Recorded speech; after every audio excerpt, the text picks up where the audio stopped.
पुष्पाणि यथा कालोद्भवानि च पुष्पांजलिर्मया दत्ता ग्रहाण पुरमेश्वर। श्री प्राण पुरुषोत्तमाय नमः। मंत्र पुष्पांजलि समर्पयामि। बोलिए यज्ञ नारायण भगवान की जय। बोलिए व्यास जी महाराज की जय। नमः पार्वती पते हर हर महादेव। सभी अपना स्थान ग्रहण कर लें।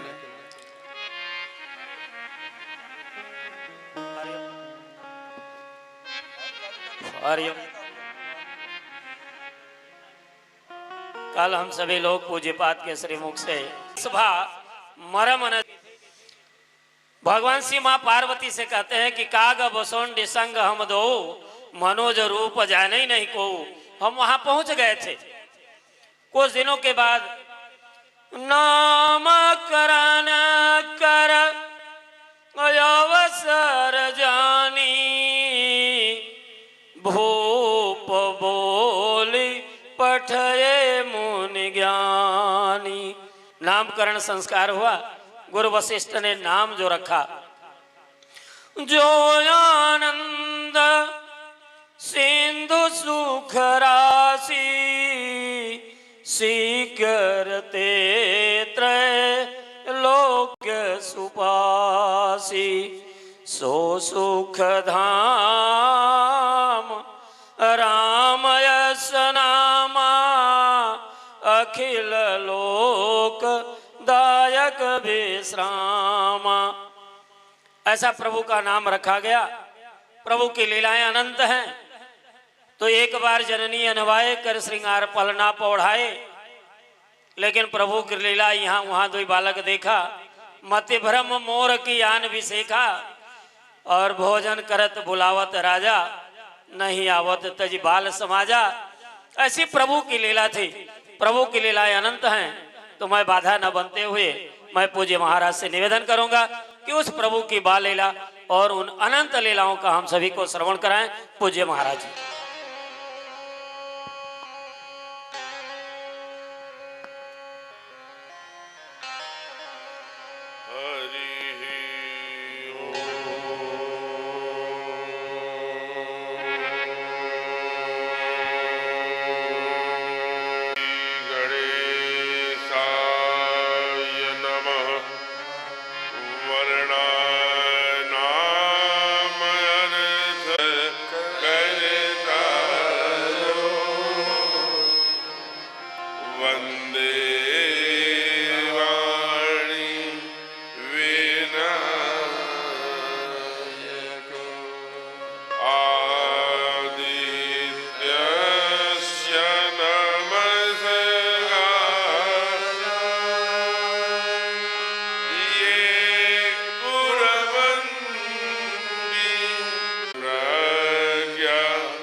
नाथ सरकार की जय हो।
से बोलिए राघवेंद्र सरकार की, उमापति महादेव की जय हो, पवन सुत हनुमान की जय हो, आज के आनंद की जय हो, अपने अपने सदगुरुदेव भगवान की जय हो। पार्श्व भाग में विराजित शिव द्वार में बाबा भोलेनाथ सरकार की जय हो, बाबा काशी विश्वनाथ सरकार की जय हो, यज्ञ भगवान की जय हो, पंडाल में विराजित समस्त भक्त जनों की जय हो। नमः पार्वती पतये हर हर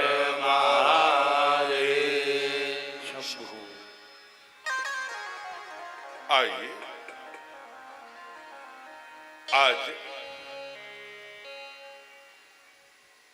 हम सभी पंचम दिवस यानी पंचम सत्र लेकर के हम आप सभी के समक्ष उपस्थित हूं। मैंने पहले भी निवेदन किया था, भगवान आशुतोष की अकारण करुणा के कारण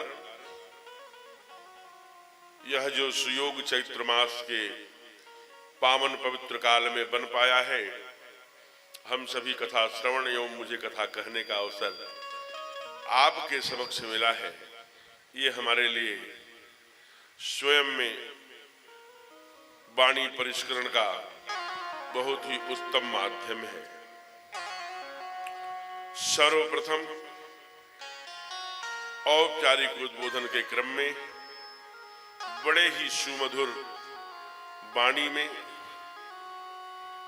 बड़े ही अपने ओजस्वी स्वरूप में संचालन कर रहे ऐसे परम आदरणीय श्रीमान गणेश जी, यज्ञ मंडप में वैदिक मंत्रों को उच्चारण कर रहे ऐसे परम तेजस्वी आचार्यगण यज्ञाचार्य, एवं इस पंडाल में विराजमान अनेक ऐसी मूर्ति दिखाई दे रही है जिनके सानिध्य में, जिनके संरक्षण में, जिनके मार्गदर्शन में जीवन को अपने बाल पल से लेके आज तक मानव मार्गदर्शन प्राप्त हुआ है, जिनके संरक्षण एवं मार्गदर्शन में ऐसे सभी महान विभूतियों को व्यासपीठ के रूप में आज यहाँ विराजमान होकर मैं उन्हें प्रणाम करता हूँ। आज उन्हें अपने समक्ष इस व्यासपीठ, इस पंडाल में पाकर मैं आप्लावित हूँ। बहुत आंतरिक सुखानुभूति हो रही है। जैसे पंडित रामनवल चौबे जी का नाम लिया गया कि लोहाड़ी, मूल अगर इनका नाम लेना था तो रिजूल लेते संचालक महोदय, नहीं लिया तो कम से कम चौपन लेते जहां निवास करते हैं, लेकिन आपने अपना पक्ष का ध्यान रखा, वे जो आपके निकट स्थान है वहां पर से किया। तो उतनी सुदूर दूर से चलकर जहां भी अपनी कथा होती है, आपकी उपस्थिति होती है, ये हमारे लिए बड़ा स्वाभिमान का विषय है। घर के अनेक कार्यों को छोड़कर एक 70-80 किलोमीटर दूर से आप चलकर आए हैं, मैं इनका स्वागत करता हूं। पंडित उमेश शुक्ल जी जो काफी तेजस्वी और हमारे बड़े निकट के संबंधों में हैं, ऐसे अनेक जो विभूतियां हैं उनको मैं सिय राम में सब जग जानी करहूं प्रणाम जो रिजु पानी, उनको अपने पंडाल में पाकर सिय राम की तरह ही उनको प्रणाम करता हूं। ऐसे वैष्णव स्वरूप महाराज जी बैठे हैं इधर अग्रभाग में। इतनी उम्र हो गई, मैंने आग्रह किया कि सोफे पर बैठ जाइए, लेकिन मेरुदंड सीधा करके, तो पहले दिन में थोड़ा घबराया था कि संख्या थोड़ी कम है, क्योंकि ये कथा 1 वर्ष पहले तय हो गई थी। ये कथा सेवा विभाग के लिए, क्योंकि ये जो लाइव में देख रहे लोग उनको भी मैं प्रणाम कर रहा हूं। सेवा के क्षेत्र में काम करने वाले ऐसे जो घर परिवार छोड़ करके माँ भारती के लिए समर्पित ऐसे व्यक्ति है, पूर्णकालिक है, ये उनके लिए, सेवा विभाग के लिए समर्पित कथा थी। और इसको लगभग 8 महीने पहले जाकर के डॉक्टर अनिल कुमार जो अपने विधायक जी हैं उन्होंने लिया था। अब ये किसी कारण से उनका स्वास्थ्य हो रहे, आ जाने वाले थे, नहीं आ पाए। अब आदरणीय राकेश जी ने उसे किस प्रकार का स्वरूप दे दिया, कैसा स्वरूप बना होगा, मैं उसे बहुत निचले स्तर पर जाने की आवश्यकता नहीं समझता। लेकिन एक विषय लेकर बड़ा गर्वान्वित हूं कि चाहे श्रोता विलंब से निकलते हैं, लेकिन बड़े शुद्धि, बड़े समर्पित, बड़े निश्चल, बड़े निर्दोष श्रोता है यहाँ। उनके मस्तक पर वैष्णव तिलक बड़े भावना से बिछाई पर बैठकर 10-12 श्रोता तो ऐसे हैं जो मन को मुग्ध कर लिए हैं और बड़ा अच्छा लग रहा है। माताओं की बड़ी कृपा है, स्नेहमयी, ममतामयी, ऐसी श्रद्धामयी शक्ति स्वरूपा माताएं जो अपनी उपस्थिति दर्ज कराकर इस पंडाल की शोभा बढ़ाती हैं। कल हम लोगों ने इसी पंडाल में भगवान के जन्मोत्सव की कथा गाई एवं सुनी थी और कुछ माताओं ने जन्म के गीत सोहर आदि तैयार करके आई थी, लेकिन समय पर थोड़ा सा विचार करने लगी तो विषय आगे बढ़ गया होगा। तो क्योंकि फिर अंतिम दिन में हम लोग फिर समय आएगा, कभी ऐसा प्रभु ने चाहा तो कथा का वो रहेगा। क्योंकि कथा बड़ा हम लोग पीछे हैं, इसलिए हम चाहेंगे कि कथा क्रम में आगे बढ़ा जाए। अभी संचालक महोदय जी ने तमाम उसकी मानस की चौपाइयों को पढ़कर मानो जैसे कोई छात्र को नकल कराना हो तो वो जैसे हेडिंग कर देता है, वैसे ही ये इशारा कर देते हुए देखो इसी लाइन पे चलना है। तो जो कि शिक्षक हैं, शिक्षक के अलावा प्रिंसिपल भी हैं, तो हमारी भी सहायता करते हैं संचालन के माध्यम से, यह इनकी कृपा है।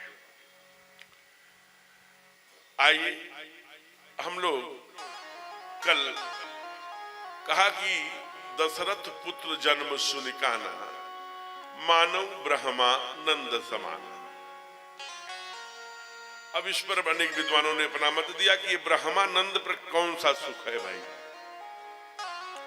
आनंद तो समझ में आता है, लेकिन मानव ब्रह्मानंद, तो कई लोगों ने कहा कि ब्रह्म की प्राप्ति जिन्हें हो जाए, ब्रह्म की अनुभूति जिन्हें हो जाए, जिनके मन में ब्रह्म का निवास हो जाए, जिसमें हृदय में ब्रह्म का निवास हो जाए, चित्त ब्रह्म में लग जाए, तब ब्रह्मानंद होता है और व्यक्ति सब कुछ शुद्ध बुद्ध बोल करके उसी में मग्न होकर नाचने लगता है, नृत्य करने लगता है। लेकिन नीचे की चौपाई जब हम लोग पढ़ते हैं तो ये ध्यान में आता है कि ब्रह्मानंद सुख राम राज्य की प्रथम कल्पना है। ब्रह्मानंद में छुआछूत, भेदभाव, बड़ा छोटा, नीचे ऊंच नीच का भाव, माने समरसता का इससे बड़ा उदाहरण ब्रह्मानंद में ही प्राप्त होता है। क्यों कहा, नीचे लिखते हैं कि जो ही ये बात सुनी, दशरथ पुत्र जन्म सुनिकाना मानव ब्रह्मानंद समाना। अगली क्रिया क्या कहते हैं, कहा बोलाई बजावहु बाजा, यानी बाजा बजाने वाले के घर पहुंच गए, भूल गए हम चक्रवर्ती हैं, प्रोटोकॉल सब भूल करके वहां पहुंच गए। कहा महाराज जब वहां से लेकर आए तो बाजा बजा, तो लिखते हैं मास दिवस का दिवस भा, तो क्या महीने भर बाजा बजता ही रहा, दिन भर, और यह मर्म न जाने कोई, इस रहस्य को कोई जान भी नहीं पाया, ऐसा क्या कारण था। तो बाबा जो लिखते हैं गोस्वामी पूज्यपाद गोस्वामी तुलसीदास जी महाराज, वो कहते हैं कि अबीर, चंदन, कुमकुम, मृगमद इतने उड़ाए गए कि गलियों में चंदन और कुमकुम के कीचड़ हो गए, और हीरा, जवाहरात, पन्ना, ऐसे रत्न एक दूसरे को मिल रहे, सोने की गिन्नियां लेकिन जो महादरिद्र है, जिन्होंने कभी देखा ही नहीं कि सोने की गिन्नी होती क्या है, वो भी अपने पास नहीं रखता, वो भी इतना ब्रह्मानंद में ही मानो मगन है कि वो भी किसी दूसरे को दान दे देता है। ऐसा कैसे हो सकता है? ऐसा इसलिए है, अयोध्या को वारिस मिले, अयोध्या को पुत्र मिले, अयोध्या को सिंहासन का स्वामी मिले, ये केवल अवध के चक्रवर्ती नरेश ही नहीं चाहते, पूरे पूर्वासी हैं।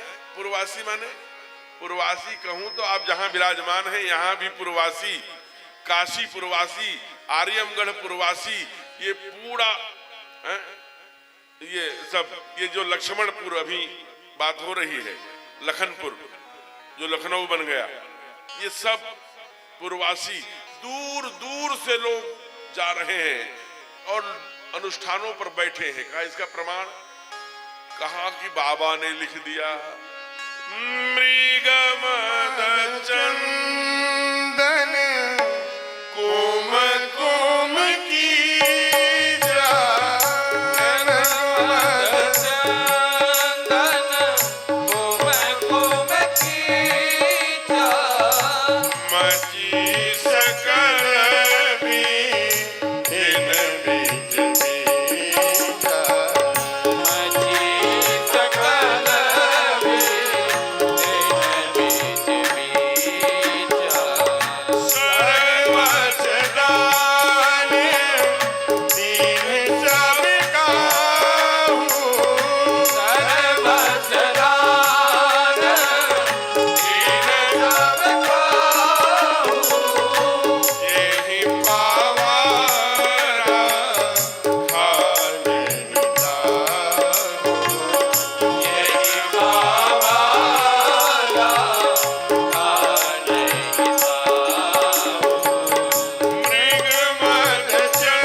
चंदन कुमकुम कीचा, कहा कैसी बची सकल बीथिन, बीथिन माने गलियां, गलियों में कीचड़ हो गया। और क्या हुआ महाराज?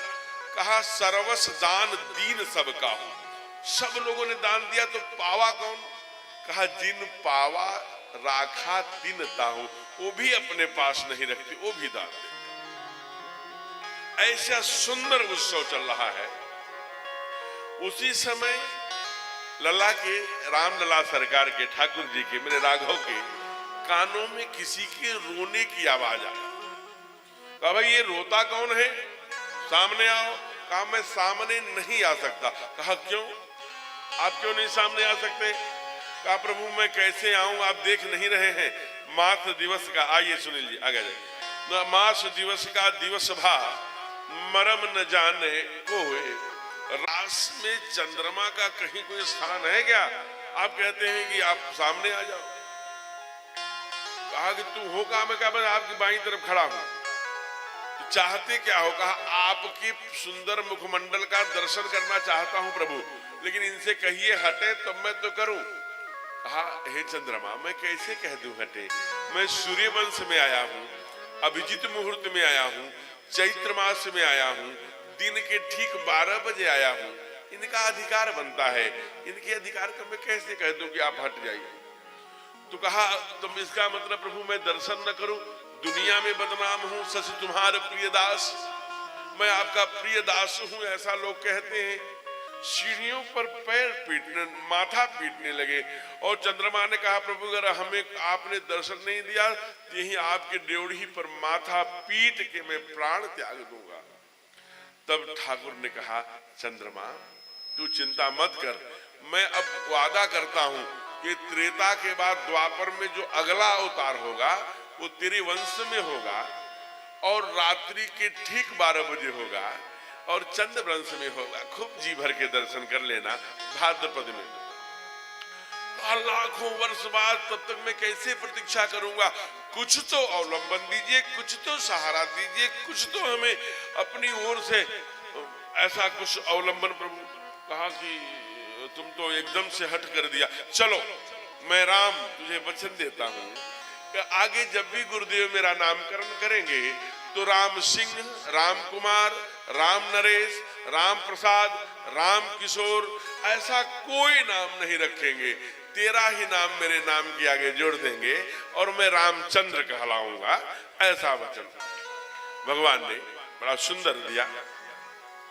और तत्पश्चात ये अभी चल ही रहा होगा कि दूर दूर से माताएं झुंड बना करके चल पड़ी। कहां जा रही हैं?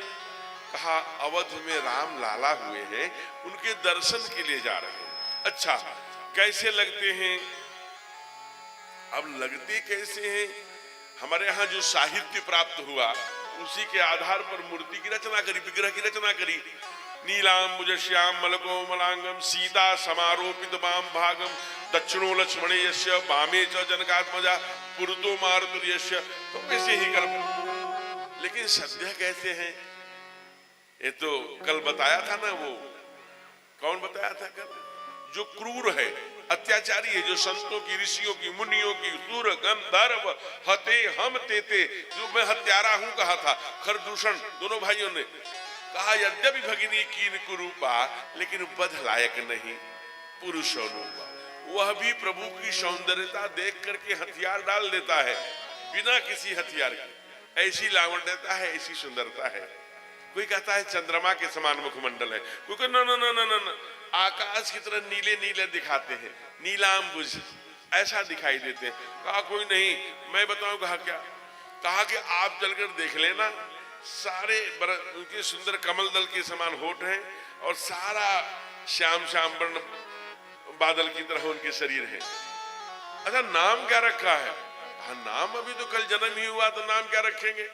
अभी तो मास दिवस का दिवस है, चल रहा है, इसलिए नाम नहीं रखा है। हाँ, लेकिन रघुवंश में आए हैं, इसलिए राघव, रघुबर, लल्ला, लाला ऐसे नामों से पुकार रहे हैं। तो सारी माताएं यही गाने लगी। क्या कहा? चलो री सखी देखिया में प्यारे रघुरैया, चलो री सखी देखिया में प्यारे रघुरैया, चलो री सखी देखिया में प्यारे रघुरैया, चलो री सखी देखिया प्यारे रघुरैया। संतोष जी को प्रणाम है। प्यारे रघुरैया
लेंगे तब कथा का थोड़ा विस्तार होगा।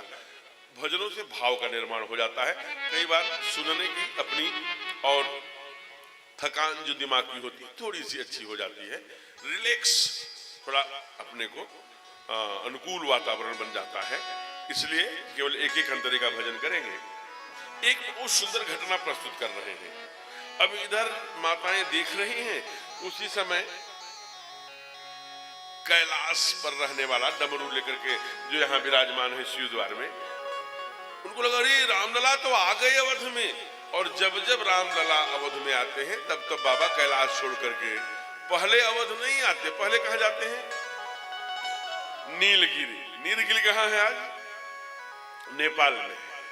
नीलगिरी पर्वत आज नेपाल में है। वहां एक बड़े पक्षी रहते, क्या नाम उनका? काकभूसुंडी जी। उनके पास गए। वृद्ध वृद्ध विहंगत है आए, सुने राम के चरित सुहाए। बड़ी सुंदर गुफा है, तमाम पाकर जम्बुरशाल तमाला, बड़ा सुंदर दृश्य है। वहां भोलेनाथ पहुंचे। अरे काकभूसुंडी जी, अरे गुरुदेव आप यहाँ? कहा आप कथा में व्यस्त हैं, ठाकुर आ गए। अरे आ गए? त्रेता आ गया, अवध में आ गए? कहा हाँ, बड़ी कृपा किया, चलिए चलते हैं। कहा ऐसे नहीं चलेंगे। फिर कैसे चलेंगे? कहा तू चेला बनकर, कहा हो तो मैं जन्मजात चेला हूं, आपसे ही कथा सीखा, आपसे ही जाना, ये क्यों कहते हैं? कहा नहीं, चेला मतलब कौआ के रूप में नहीं। फिर कहा मनुज रूप, हम भी मनुज रूप में होते हैं और आप भी होइए। कहा ये त्रिशूल डमरू सांप गंगा का सब विलुप्त करता हूं, चलो। पगड़ी वगड़ी बांध करके और वो चिमटा उमटा जो चेले लेते थे पहले, लेकर के काकभूसुंडी तैयार। एक बार मैंने, चूंकि कल से कथा किसको सुना रहे हैं? मैया पार्वती को। आपने सुना है ना? तो कह रहे हे देवी, हे गिरजा, मैंने जीवन में एक बार चोरी किया है। अरे आपने भी चोरी किया है? आप भी चोर हैं? हम तो सोचती थी केवल गोविंद कन्हैया ही चोर है, आप भी चोरी करते हैं। हाँ, एक बार किया, लेकिन चोरी करने का जो कारण था वो सुनेंगी तो आपको अच्छा लगेगा, क्योंकि अब आप पहले से संशयात्मक बुद्धि नहीं है, भ्रमात्मिका बुद्धि नहीं है, अब आप दृढ़ निश्चयी हो गई है। सुन गिरिजा अति दृढ़ मत तोरी, तुम्हारी मति अब दृढ़ हो गई, इसलिए तुम्हें बता। कहा ये जरूर बताइए, विस्तार से बताइए, आपने कैसे चोरी किया, क्या किया? तब बताया बाबा ने क्या? काकभूसुंडी संग हम दो, मनुज रूप जाने को, मनुज रूप जाने को।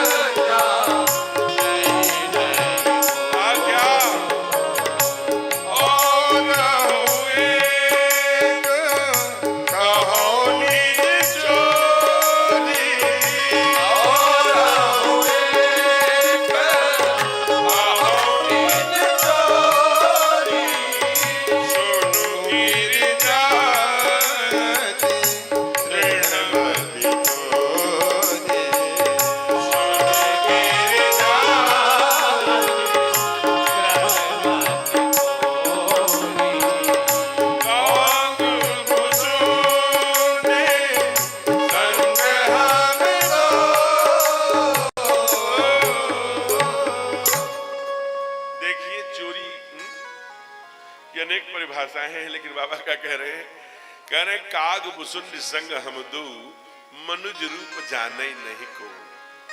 सबसे छिपा करके जो अकेले में काम किया जाता है वो चोरी है। अथवा चोरी जिस व्यक्ति की मैं चोरी कर रहा हूं उसको बिना बताए, रामलला सरकार से पूछा थोड़ी होगा कि मैं आपका दर्शन करने आ रहा हूं। जैसे हम किसी के दरवाजे पर निमंत्रण लेके गए, घूमने गए, बड़ी प्यारी सी छड़ी है, उठा लिया, कोई नहीं है, चल पड़े, देख लिया तो दांत निकाल देंगे, मजाक कर रहे थे, नहीं देखा तो ले आएंगे। लेकिन इस क्रिया को न जानने में ले आना, जाना ही नहीं कोई, बाबा कहते हैं चोरी। फिर क्या हुआ? कहा आगे मत पूछिए। हम लोग पूरा घूमते रहे, क्योंकि बाबा मास दिवस का दिवस भा। कहीं से भी प्रवेश नहीं, सिक्योरिटी इतनी टाइट थी, जो पास बन रहे थे, जो आइडेंटिटी कार्ड बन रहे थे, जो प्रवेशिका बन रही थी, उस पर वशिष्ठ जी के मोहर लग रहे थे। अब यहां थोड़ा सा शास्त्र से अलग होकर छोटी सी अपनी बात, क्या किया होगा, बाबा ने अपनी जानबूझ के थैली लाए होंगे गिन्नियों की, वहां पटक दिया हो। सिक्योरिटी इंचार्ज ने देखा, ये क्या कर रहे हो, घूस देने का मामला है क्या, रिश्वत दोगे क्या? देखा उसमें सोने की तमाम गन्नियां, लेकिन बाबा का चेहरा बड़ा भोला है, इसीलिए भोले बाबा है। सिक्योरिटी गार्ड मुस्कुराया होगा, अरे समेटो इसे, रखो अपने पास, ये त्रेता है, यहाँ अब राम राज्य आने वाला है, उसकी झलक तुमको दिखाई नहीं दे रही है? ठाकुर जी अवध में आ गए हैं, तुम मुझे सिक्के दिखा रहे हो चांदी के सोने के? कहना नहीं, वो तो कैलाश के सिक्के हैं, मैं दिखा रहा था कि अवध में चलेंगे कि नहीं।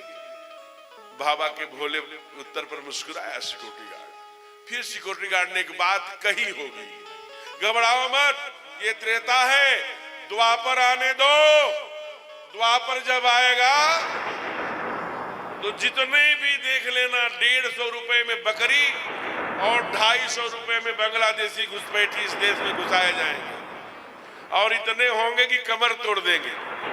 जब भारत माता पर संकट पड़ेगा तो ये सब चिमटा सरसी लेके भाग जाएंगे।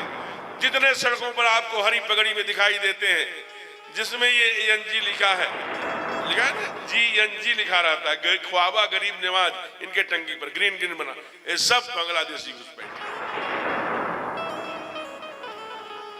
जब भारत माता पर संकट आएगा ये भाग खड़े होगा, इसलिए ऐसा कहा होगा। लेकिन आगे ठाकुर जी को बुलाना है, और ये तुम त्रिभुवन गुरु वेद बखाना ऐसे ही नहीं कहे जाते, ये सब विद्याओं के गुरु हैं। अयूण रीली किसने दिया, तो इन्होंने दिया। नृत्य किसने दिया, तो इन्होंने दिया। समस्त भारतीय विद्याएं किसने दिया, इन्होंने। अभी जो 11 घटना है ना, वहां वर्ल्ड ट्रेड सेंटर की अमेरिका में, सब डिस्प्रेशन में चले गए सारी दुनिया। इसके चक्रवर्ती कलकत्ता वाले वो गए और उन्होंने क्या सुंदर शास्त्रीय संगीत नाट्यम प्रस्तुत किया, सुंदर। सब वापस आए, हर वर्ष 11 को जाते हैं। जब वो तो दुनिया चीख रही है, भारतीय विद्याओं से ही लोग संतुष्ट हो रहे हैं। जय जयकार हो आपकी। भारतीय विद्याओं से ही दुनिया, इसलिए विश्व गुरु के रूप में हम प्रतिष्ठित रहे, आज से थोड़ी। अब जरा विचार करिए कि बाबा ने अब पुकारना शुरू किया, जोर से बोले होंगे, लल्ला के कानों तक आवाज जाए, अलख निरंजन। भगवान ने सुन लिया, ओहो कैलाश वाले बाबा आ गए हैं, वो दर्शन चाहते हैं, तो इनको भी बुलाना है, इसलिए इन्होंने नजर लगवा लिया।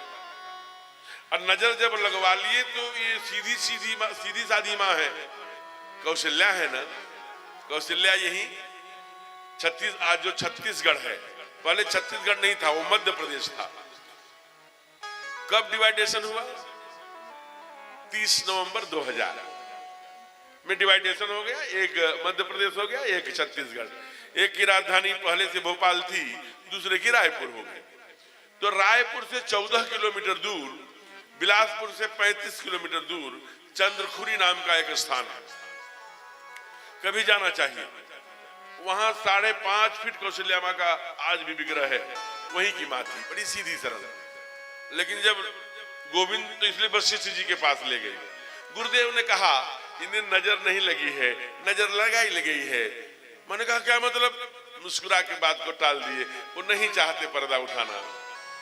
और यशोदा मैया के लल्ला को नजर लग जाती थी तो गाली देने बैठ जाती थी, कहती थी अपने तो 10-10 करके बैठी हैं, बुढ़ापे में एक भया तो इन ब्रजवासी से देखे नहीं जा रहा है, क्या गालियां, काहूसी ने मार दी और टोना मेरे मचलो श्याम चलोना।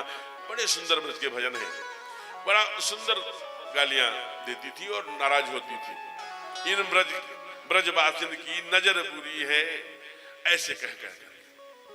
लेकिन माँ तो सीधी, गुरुवर मैं क्या करूं, कहा देखो कोई गंगा तट पर इधर उधर कहीं कोई आया हो, साधु संत तांत्रिक, कोई नजर झाड़ने वाला, जिसके पास उसका पांडित्य हो, स्पेशलाइजेशन हो, उसको बुला के ले आओ। रनिवास से सारे दूध दौड़ करके सरजू जी के किनारे पे जो साधु संत रुके थे सब जगह खोजने लगे। क्योंकि ये बंदो बाल रूप सोईरामू है। एक बात और लगे हाथ कह दूं, चूंकि अब यहाँ तो परंपरा है कि नहीं, लेकिन ये परंपरा है कहीं कहीं, हमने देखा है। जैसे मैं पश्चिम में कथा करता हूँ, सहारनपुर, बिजनौर, उधर कांठ, नजीबाबाद, धामपुर, रुड़की, इधर दासना से वो क्षेत्र लेकर के, तो उधर सब माताएं ब्रज की से ये पूरा लेकर माताएं ठाकुर जी को लेके, लड्डू गोपाल जी को लेके कथा सुनने आती हैं। सब घरों में लड्डू गोपाल है। हम भी मेला बाजार जाते रहते हैं, कभी ब्रज गए, वो आज लड्डू गोपाल के रखने की परंपरा बन गई। लेकिन रामायणकार कह रहे हैं कि लड्डू गोपाल रखने का अधिकारी वही है। कहा कौन है? हिय, जिसका जीभ भी और ही भी, कलेजा भी यशोमति हलधर से, यशोमती की तरह जैसी मति हो जाए, यशोदा जो बन जाए, यशोदा की तरह दिल है, हृदय है, वैसा हृदय, वैसी ममत्व, वैसा स्नेह, वैसा लाड, वैसी करुणा, वैसी पीड़ा, वैसा अनुभूति करने वाली माँ। अब ऐसा नहीं कि हम बाजार में गए और मिले, ले आए और एक तो झूले में लटका दिया, जैसे एक तरफ तोता लटक रहा है वैसे लड्डू गोपाल लटक रहे हैं। मिश्री की कड़ी वाली वो डली ले जाके दे दिया।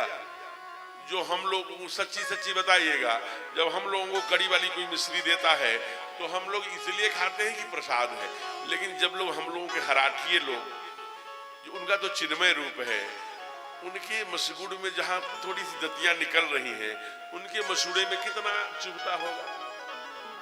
फिर मैं कह रहा हूं, एक नाव के नाविक बनिए, या तो साकार या तो निराकार, या तो ब्रह्म को मानिए या तो मत मानिए। अब मान रहे हैं, धोखा क्यों दे रहे हैं? क्यों लेकर आवृत्ति करने के लिए, मन की संतुष्टि के लिए। अगर माना है तो इसी अनुभूति चाहिए। जैसे ये लड्डू गोपाल के प्रथम पुजारी कौन है? बोले बाबा। बंदौ बाल रूप सोईरामू, सब सिद्धि सुलभ जपत जिस नाम। लड्डू गोपाल के भी प्रथम पुजारी, प्रथम जो भगत, प्रथम मानो गुरु, ये भोले बाबा है।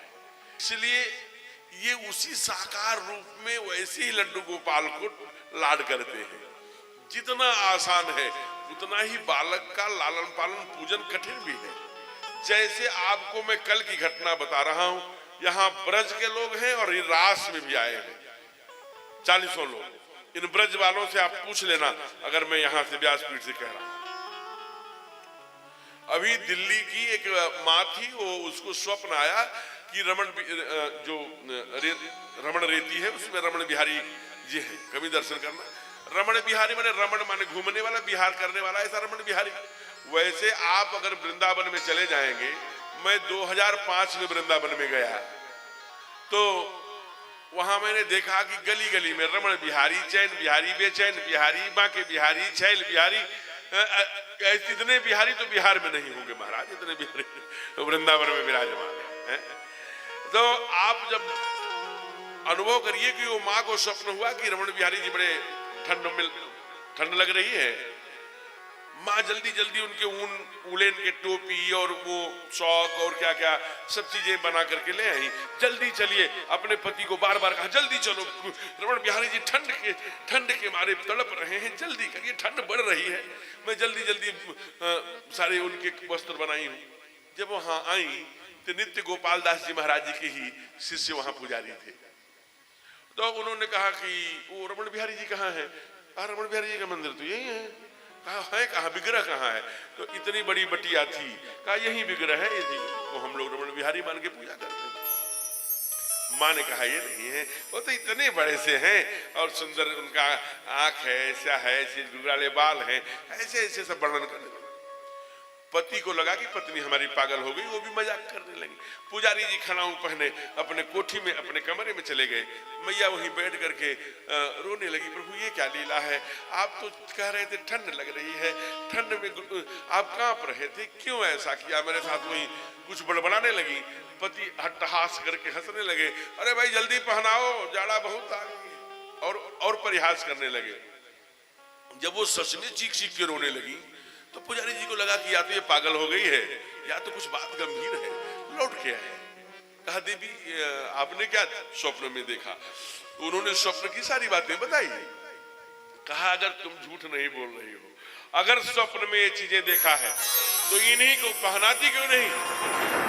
और उनके कहने पर जो वस्त्र ले आई थी भैया, उसी बटिया को पहनाया और उसी बटिया में से हाथ पैर सर सब विग्रह उत्पन्न हो गया। आज हम लोग उन्हें रमण बिहारी के नाम से जानते हैं। बोले रमण बिहारी सरकार की जय। ये चमत्कार नहीं है तो और क्या है? आप भी रखे हो, दूध दे दिया, ला करके गए हम दुकान पर और सड़क पर से कितने लोग जा रहे हैं, धूल उड़ रही है, कोई टीबी का मरीज भी खकार के थूक दिया, उस पर मक्खी बैठी उसी लड्डू पर, उसी पेड़े पर, उसी पे धूल ले आए, ठूस दिए लड्डू गोपाल को। कई बार हम लोग अगरबत्ती भी दिखाते हैं हनुमान जी का, कोई एकदम नाक में लड्डू लगाएंगे। अरे भाई आप किसी के, हम किसी के घर भोजन करने जाए, कोई लड्डू लाकर उसमें ठूस दे, भावना का विषय है ना। अगर आप कुछ नहीं कर सकते तो इतना तो कर सकते हैं, आपके घर में दूध हो, उसी दूध में चावल डाल दीजिए, थोड़ी शक्कर डाल दीजिए, गुड़ डाल दीजिए, मीठा भात। लेकिन दुनिया में दो ही प्रकार के लोग हैं, अधिकारी कौन है ये भी विचार करिए। छित जल पावक गगन समीरा पंच रचित यह अधम शरीरा। ये जो अधम शरीर है उसमें अग्नि जल रही है, और अग्नि में अगर अन्न डालेंगे, इदम अग्नये स्वाहा, इदम अग्नये इदम न मम कहता है ना, ऋषि कहता है, तो वो कहता है इदम अग्नये स्वाहा। अन्न डालेंगे तो हवन है, लेकिन अगर हम उसमें मांस डालेंगे तो शमशान है।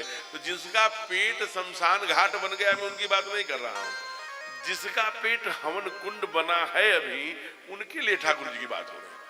डाल दिया, थोड़ा मीठा भात खिला लिया, जाड़े आ गए पतले ऊनी कपड़े बनवा लिए, मोजे बना दिए, टोपी बना दिया, लड्डू गोपाल को जाड़ा न लगे। कभी गर्मी आ गई तो झीने झीने कपड़े पहना लिए, थोड़े पंखे कर लिया, छोटा पंखा ही सही, कोई बाजार से खरीद के लाया, धीरे धीरे हवा लग रही है।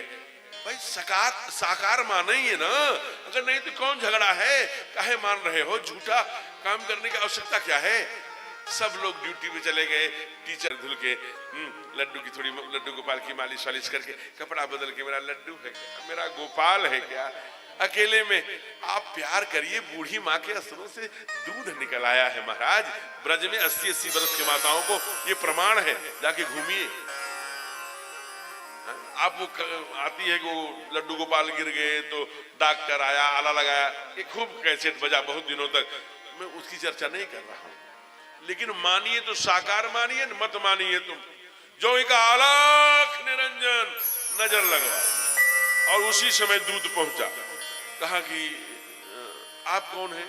उन्होंने कहा अरे ये तो गुस्से में थे थोड़ा, काफी देर से लोगों ने प्रवेश नहीं दिया, चलो यहाँ से, क्या पूछ रहे कौन है, कहाँ से आए हैं?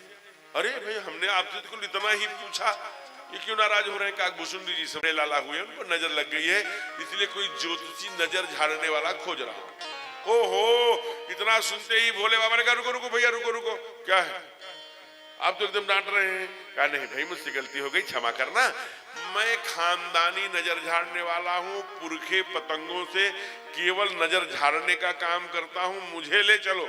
अब काकभूषुंडी जी थोड़े मजाकिये किस्म के, उन्होंने कहा हाँ भैया इनके ले चलो, इनके पास एक तीसरी नजर ऐसी है, अगर उससे मरीज को झाड़ दे तो न मरीज बचे न मरज। कहा चुप रहो, तीसरी नजर के बारे में क्यों बताते हो? फिर चले, जब वहां पहुंचे तो दरवाजे पर पहुंचकर अलख निरंजन, अब ठाकुर जी को भी लगा होगा कि भोले बाबा आ रहे हैं, कैसे लगे होंगे, कैसा रूप बना के आए हैं, जल्दी देखें। इसलिए माँ की गोदी में से पैर मारना शुरू किया, लेकिन माँ ने अपने सुंदर पटका में ऐसे लल्ला को छिपा कर रखा ऐसे। तो माँ ने कहा भगवान के सामने ले आई भोले बाबा के, आगे खोलिए, बड़ी बड़ी आंखें हैं, जटाएं हैं, त्रिशूल डमरूप सर्प नहीं है, लेकिन फिर भी अद्भुत दिख रहे हैं, अलग दिख रहे हैं। ऐसे पृथ्वी पर मानव कम दिखते हैं। चेले की तरफ देखती है, कभी गुरु की तरफ देखती हैं, और लल्ला तेज तेज से रोने लगे। अब घबरा गए भोले बाबा, अरे खोलिए, आप लल्ले को रुला रही, बीमार हो जाएगा। इनको लगा कि लल्ला मेरा है कि इनका है, ये इतना क्यों परेशान है। कहा खोलती है कि नहीं, जल्दी खोलिए, बीमार हो जाएगा। और एक ज्योतिषी के सामने, कि तांत्रिक के सामने बच्चा बीमार हो जाए। और माँ ने कहा कि लगता है कि सच में अपने वैदिकी के कारण से, ज्योतिषी के कारण से कह रहा है। माँ ने जो ही पल्लू हटाया वैसे ही चमत्कार। लल्ला राघव सरकार खिलखिला के हंस पड़े, भोले बाबा रोने लगे। वहां जाइए एक क्षण के लिए, माँ ने जब दिखाया होगा वो प्यारी बाकी नारायण आज बालक बन करके एक माँ की गोदी में है, ये सोच करके भोलेनाथ आंखों में आंसू ले आए। और त्रिलोकीनाथ खलखिला के हंस पड़े, देखो केवल मैंने छोटा सा वस्त्र पहना है, पूरा शरीर, ओहो दोनों की आंखें लड़ी हैं, लड़ी रह गई। माँ को लगा ये तो बहुत पहुंचे हुए फकीर मेरे बेटे को दे दिया। ऐसा सोच ही रही है कि भोलेनाथ बोल पड़े। इतने में वो बोलते, भगवान ने उनकी तर्जनी अंगुली पकड़ ली। कहाँ लिखा है, विनय पत्रिका देखे, लिखा ना उसमें कि आज अवध एक योगी आवा। क्या कहता है, यही प्रसंग लेते हैं कि भविष्य भागने लगते हैं। जब ऐसे छुड़ाते हैं तो हाथ खुल जाता है। तो मानो ठाकुर जी ये संकेत देते हैं, ज्योतिषी बन के आए हो, तांत्रिक बन के आए हो, तो थोड़ा हाथ वाथ भी देख के कुछ बताओ, तब मैया खुश होगी। कहा बड़े अच्छे हैं तुम्हारे लल्ला के भाग्य, एक साधु आएंगे, ले जाएंगे, बड़ा सुंदर दुल्हन लेके आएंगी सब। अब ये तो भोले बाबा हैं, ये तो वनवास भी बताने वाले थे। वो तो काकभुचुंडी जी ने मना किया कि वनवास बताना नहीं, धक्के खा के जाओगे क्या, इसलिए वनवास नहीं बताया। फिर माँ से एक आग्रह किया, कहा माँ एक काम करेंगी, कहा क्या, मैंने नजर तो झाड़ दिया, अब इसे जादू टोना नहीं लगेगा, लेकिन 2 दिन 4 दिन महीने 2 महीने एक नजर झाड़ने का कला और मंत्र है हमारे पास। मैं चाहता हूं कि तुम्हारे लल्ला पर वैसा प्रयोग कर दूं। क्या जानते हैं कि सेवरी के आंगन में भी जाएगा, राक्षसियों के बीच में भी जाएगा, जंगल जंगल भटकेगा, फिर भी नजर नहीं लगेगी, ये मन में सोच रहे हैं। मैं उस नजर से झाड़ दूं क्या, उस मंत्र से? कहा उसके लिए क्या करना पड़ेगा, तो उसके लिए एक काम करना पड़ेगा। क्या, अपने लल्ला को थोड़ा सा मेरे गोदी में देना है। ओहो, माँ डर तो रही है, लेकिन संतान के सुख के लिए कौन माँ नहीं करती। जो ही माँ ने लल्ला को गोदी में दिया, उसी समय चमत्कार हो गया। भोले बाबा के सारे उपांग, सर्प, चंद्रमा, गंगा सब प्रकट हो गए। डमरू, त्रिशूल, फल रामे, उछंग पलना झुलावे, वही तांडव शुरू कर दिए। इधर सूर्य खड़ा हो गया, मास दिवस का दिवस हुआ, मरम न जाने को इस दृश्य को देख रहे हैं। और भोले बाबा नृत्य कर रहे हैं और गा रहे हैं। क्या गा रहे हैं? आज अयोध्या की गलियों में रोम जोगी मतवाला, आज अयोध्या की गलियों में रोम जोगी मतवाला, अलख निरंजन खड़ा पुकारे, अलख निरंजन खड़ा पुकारे, अलख निरंजन खड़ा पुकारे, अलख निरंजन खड़ा देखूंगा दशरथ लाला, आज अयोध्या की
गुणगीत होंगे। आइए, ऐसे प्रसंग चल ही रहे हैं कि जो रानियां हैं, जो महारानी लोग हैं, कहा है सरकार, अरे कहाँ चल दी देवी, कहाँ? घर में जब बच्चों को संभाल लीजिए। अच्छा, एक बात हमने इधर देखा है कि आज 5वें दिन की कथा हो गई, 2 माताओं को छोड़कर, वो माताओं को मैं बता सकता हूं, कोई भी माताएं साथ साथ नहीं बोलती, जबकि रामायण में लिखा है कि जो प्रेम नर नारी, आपको भी समझिए, नारी के लिए भी, समस्त के लिए प्रेम सुनता भी है, साथ में गाता भी है। सुख संपत्ति नाना विधि, सुख संपत्ति चाहिए कि नहीं? अब हमारे हनुमान जी महाराज विराजमान हैं, राम कथा सुनवे को रसिया, चारों जुग प्रताप तुम्हारा, है प्रसिद्ध जगत तुझे। ये चारों उपस्थित हैं और राम कथा के रसिया हैं। पहली बार कथा विदेश में इन्हें यहीं जाकर सुनाए, समुद्र पार।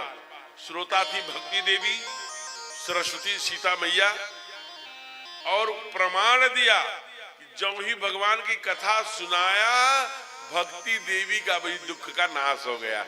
रामचरित गुण बरनई लागा, और सुनते ही सीता कर दुख भागा। माने कथा दुखों को, क्लेशों को हरती है। हरि का क्या काम है? दुखा नाम क्लेशा नाम हरत इति हरि, हम लोग कहते हैं। वैसे ही परम दुख को, क्लेश को जो हरण करती है वो कथा है। तो कहा महाराज जब कैसे करें, तो हम यहाँ से नीचे उतरेंगे सीढ़ियों से और सबके पास आएंगे और कहेंगे अपनी अपनी जीभ दिखाइए, परमात्मा ने आपको जीभ दिया है कि नहीं, गा क्यों नहीं रहे हैं? तो सबकी जीभ तो दिखाएंगे, जीभ तो दिया ही होगा। अच्छा, एक ये जो तोतले होते होंगे, गूंगे होते होंगे या हकले होते होंगे, जो सब हो सकता है, हम लोग की कोई भी, अच्छा इनका कोई पाप पुण्य, जैसे श्रीमद् भागवत में जब नरकों का वर्णन और उसका सब वर्णन आता है तो अनेक जगह वर्णन आता है। तो हम लोगों को भगवान ने तो बड़ी सुंदर वाणी दी, चलिए हम लोगों ने बड़ा पुण्य, हम उसकी चर्चा नहीं करेंगे, तो बड़ा पुण्याई किए होंगे। लेकिन एक बात समझने की है, हम लोग जो है आज शादी विवाह सबके होते हैं सारी जगह, और हम बड़ी भावना से जाकर के शादी करते हैं।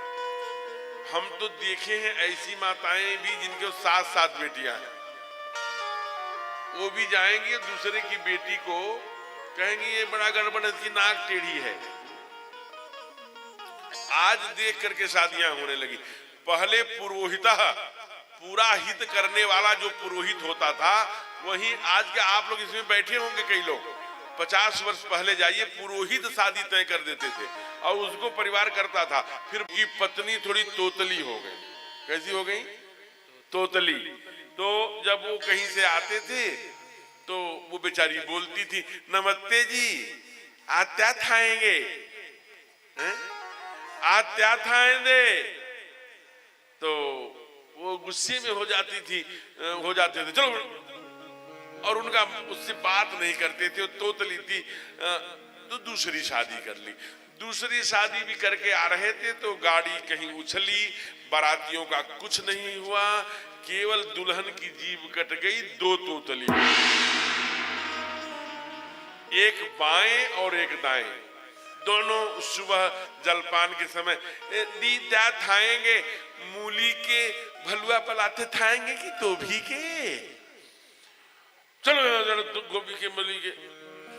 दोनों माने बड़ा तनाव में रहने लगे कि हे भगवान, मेरे तकदीर में ही तोतली है, अब तो मैं इन लोगों से मैं कहाँ लेके जाऊं, कैसे कथा में लेके जाऊं, कैसे कहीं एट होम में, बहु भोज में, कहीं सामूहिक कार्यक्रम में कोई पूछ दिया ये कौन है, तो हम कहेंगे कि तुम्हारी भाभी है, तब ये बोल पड़ेगी नमस्ते दी, आप कहते हैं, तो हमारी बड़ी बेइज्जती होगी। इसलिए वो फिर उनके बहनोई और फूफा जी, 2 रिश्ता बड़ा दबाव वाला होता है, दबाव बनाकर कहा कि एक लड़की मैंने देखी है, तुम चल करके देख लो, वो लड़की बड़ी सुंदर बोलती है, तोतली नहीं है, खूबसूरत है, उससे कर लो। ये गए, देखे तो सुंदर गीत गाया उन्होंने, बड़े अच्छे उनके उच्चारण थे, नमस्ते बोला, प्रसन्न हो गए। कहा मैं इससे शादी करूंगा। शादी करके ले आए। अभी जब शादी करके ले आए तो ये सोचने लगे कि न कहीं कथा का बुलावा आ रहा है, न कहीं यज्ञ का बुलावा आ रहा है, न कहीं बहुभोज का आ रहा है, न कहीं सामूहिक कार्यक्रम का आ रहा है। मैं भी दुनिया को दिखाऊं कि देखो मेरी भी पत्नी बहुत सुंदर बोलने वाली है। एक दिन बहुभोज का निमंत्रण आया होगा।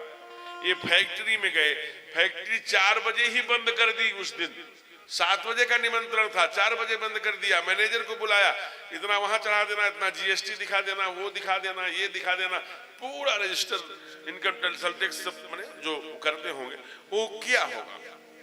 भागे आ रहे हैं, जी नहीं माना। बगल में फोन रखा था, उन्होंने मिलाया, हेलो कौन? जी मालिक मैं रामू। अच्छा रामू, अरे क्या कर रहा है? मालकिन से बात कराओ। मालकिन छोटी मालकिन से कि बड़ी मालकिन से? कहा चुप, चौथी मालकिन सबसे छोटी। कहा वो तो कहीं जाना है, तैयार हो रही हैं। कहा तैयार हो रही है, उनको जल्दी बताओ कहाँ है तैयार। अरे वो तो अपने बात कराओ थोड़ा। दौड़े, ये बाथरूम में तैयार हो रही थी। मुंह में क्या लगाई थी? Face wash. वो मुंह में कुछ होता होगा लगाने का, फेस वॉश लगाई थी। अब वो इतनी बड़ी सी ट्यूब, उसका कैप लगाना ढकना भूल गई होंगी, वही नीचे पड़ा था। फोन मालकिन, अच्छा किसका है? मालिक का। दौड़ी, एक पैर पूरा क्रीम पर पड़ा, क्रीम बाहर, दाहिना क्रीम पर फिसली, गिरी। इनकी भी जीभ कट गई। 3 तोतली। अच्छा कर्म में लिखा है तो क्या करेंगे।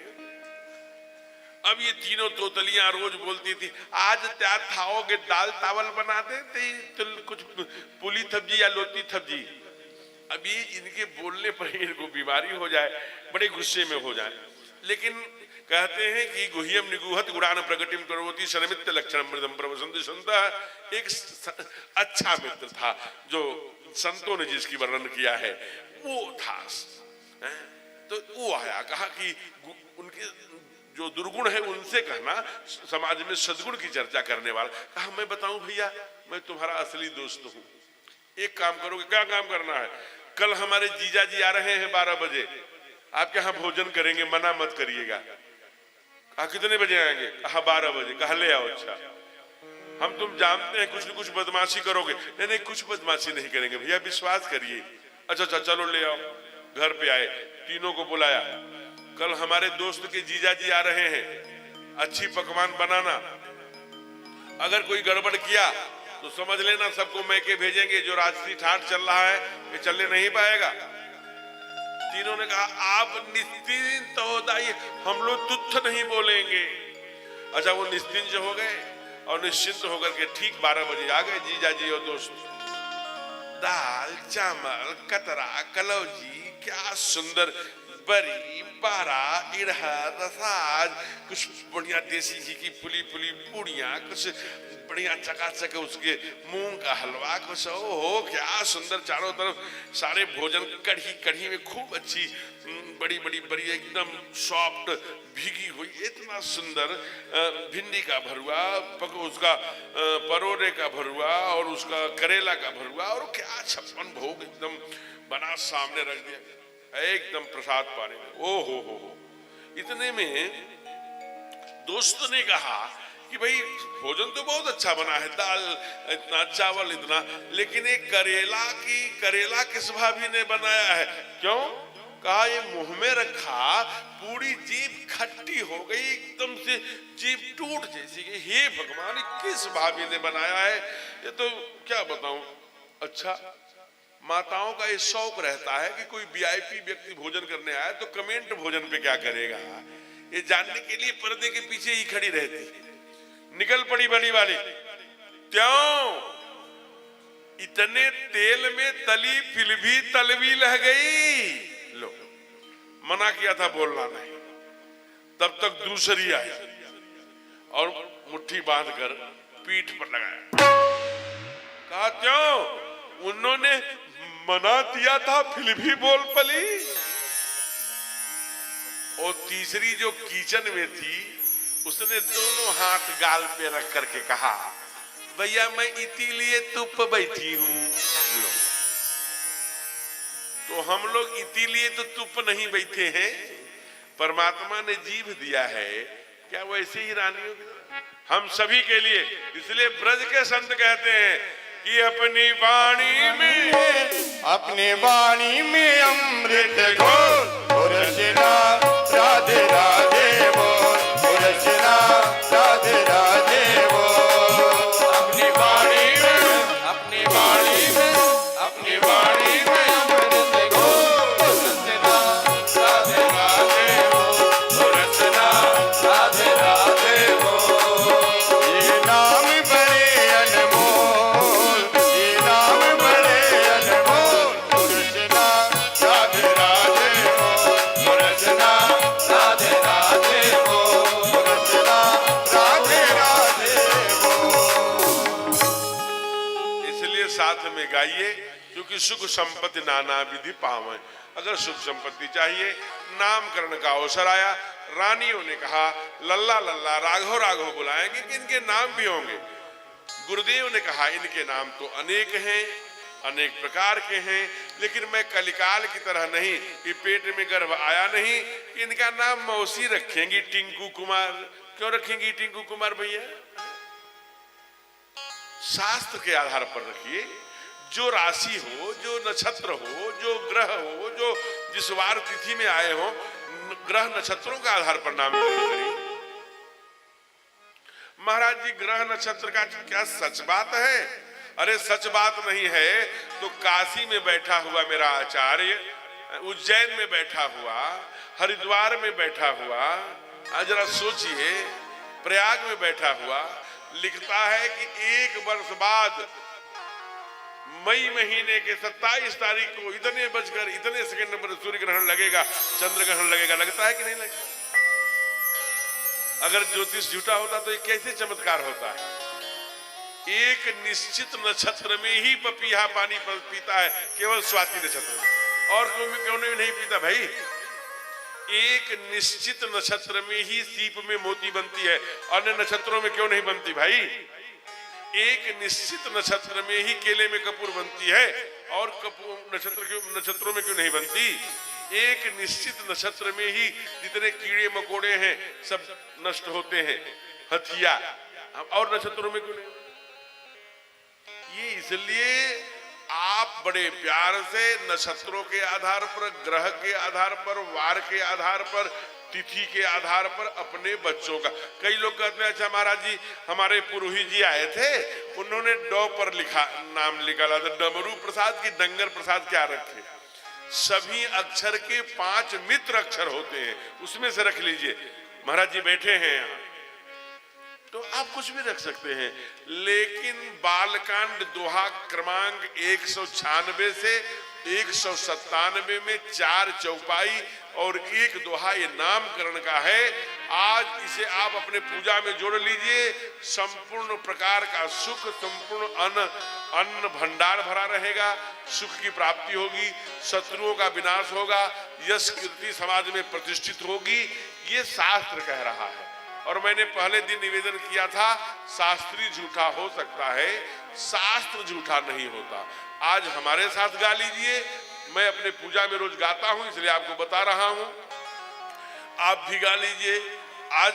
फिर आगे चाहिए तो अपने पूजा में बालकांड में 196 से 197 में ये मिल जाएगा। क्या? जो आनंद सिंधु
चली जा रही है उम्र धीरे धीरे, भागिए मत 1 घंटे आधे घंटे, जो भी अवसर मिला है सुन लीजिए, नहीं तो फिर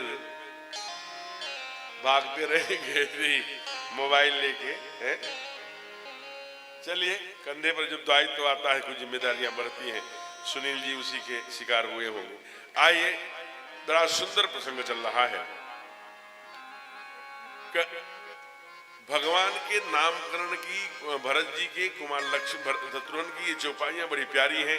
कह रहे जो आनंद के सिंधु हैं, यानी जो एंजॉय शब्द पर्याप्त नहीं आनंद के लिए, कहा जो आनंद के समुद्र हैं। दूसरा, जो आनंद सिंधु सुख राशि, राशि माने पहाड़ जैसी, ये राशि आपके गेहूं की चावल की राशि नहीं, पहाड़ों जैसी। टिप्पणी में इसमें टीकाकार ने लिखा, जब दान देने लगे नंद बाबा तो राशि में टीका लिखा, पहाड़ जैसे आकार के बराबर अन्न का दान उसे राशि। तो जो सुखों की अनलिमिटेड, जो कभी रिक्त न हो, वह जिसके पास सुख है। आनंद भी जिस कभी समाप्त न होने वाला समुद्र, जो कभी समाप्त नहीं हो सकता, ये उसकी भावना।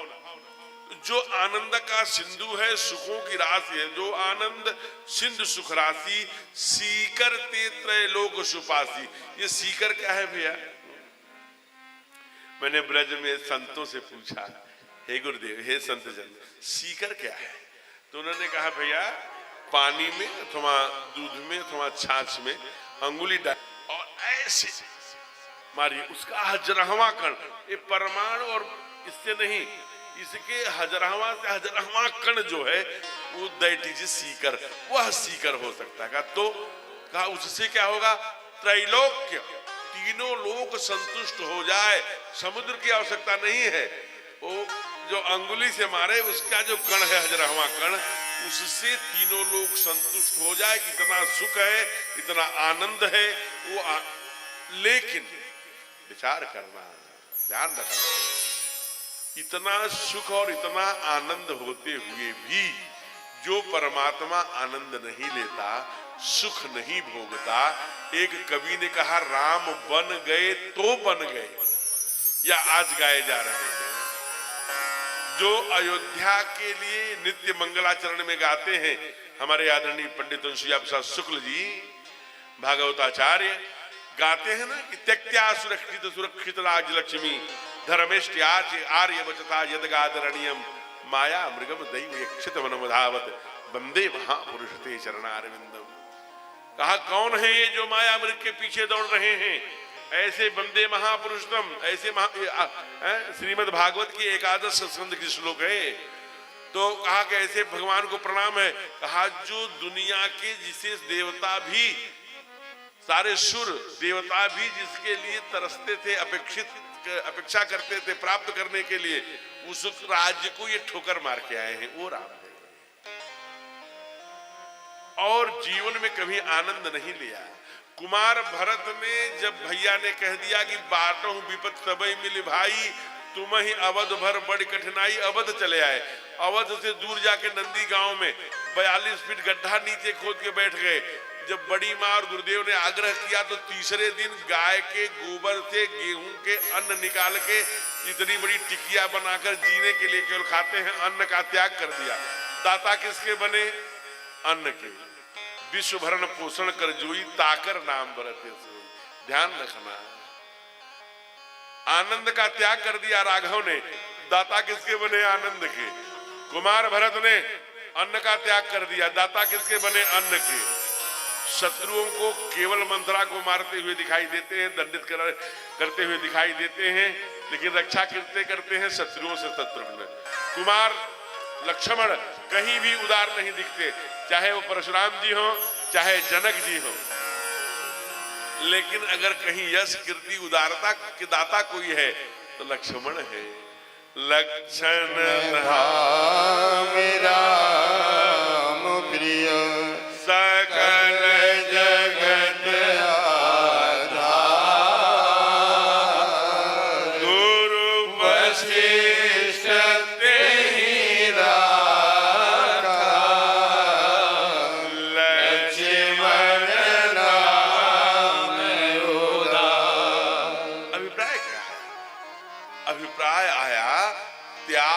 त्यागमय जीवन, अपने प्रति कठोर, समाज के प्रति उदार, जो आपके अनेक पुण्यों के पुण्याई के फलस्वरूप आज उपलब्ध है अथवा अवेलेबल है, उसका त्यागमय भोग ही के कारण आप दाता बनेंगे। ठाकुर के पास आनंद था, अन्न था, शत्रु के नाश करने की क्षमता थी, उदार, इस सब का त्याग करने के कारण से क्रमशः सबके चारों भाई दाता बने। वैसे ही घनश्याम दास बिरला ने कहा, अपने आत्मकथा में लिखा, हे आने वाले मेरे पुत्रों, कोई दुर्गुण गले मत लगा लेना। परमात्मा ने लक्ष्मी पत्र हमें चुना है, तो त्याग में लक्ष्मी का भोग करोगे, तभी नहीं तो बदल देगा। इसलिए मैं जाता हूँ छत्तीसगढ़ उड़ीसा के जंग पूज्य अब नहीं रहे, उनके मैं चरणों में प्रणाम करके व्यासपीठ से कह रहा हूँ, दिलीप सिंह जुदेव जी महाराज, जिन्होंने बड़े क्रांतिकारी काम किए, वनवासियों को पैरों को धुल करके पिया उन्होंने चरणामृत के रूप में, और ऐसे लाखों वनवासियों को घर वापसी कराई, जिन्होंने षड्यंत्रकारियों ने उन्हें विधर्मी बना दिया था। ऐसे वहां पर बिरला जी का बड़ा अच्छे सेवा के कार्य हैं। इसलिए नामकरण का कुल मिलाकर के अर्थ यह है, त्यागमय जीवन के आधार पर परमात्मा का जीवन शुरू हुआ। एक दिन की और दृश्य उपस्थित कर रहे हैं, क्या यहाँ वहां अब ऐसे सुंदर सुंदर लीला कर रहे हैं। कभी चंद्रमा मांगते हैं, कभी कुछ करते हैं, कभी परछाई देख करके डर जाते हैं, कभी परछाई पकड़ने दौड़ते हैं, कभी चक्रवर्ती जी पूरे बड़े परात में थार में पानी भर करके चंद्रमा की परछाई वहीं छप छप छप छप खेलने लगते हैं। एक दिन थोड़े बड़े हुए हैं, माँ ने थोड़ा सा वो पहना दिया है, पैजनिया पहना दिया। तो वो कहाँ जा रहे हैं ठाकुर जी, माँ उन पैजनियों के आवाज से पहचान जाती है। ठुमक चलत रामचंद्र बाजत पैजनिया, छाछ बना रही है माँ, पैजनी बता रही है कि इस समय उस वाले कमरे में है, उस वाले बरामदे में है। ठाकुर बाड़ी में मैया पूजा कर रही है, पोछा लगा रही है, ठाकुर जी के बर्तन धुल रही है, छम छम करके पैजनी बज रही है।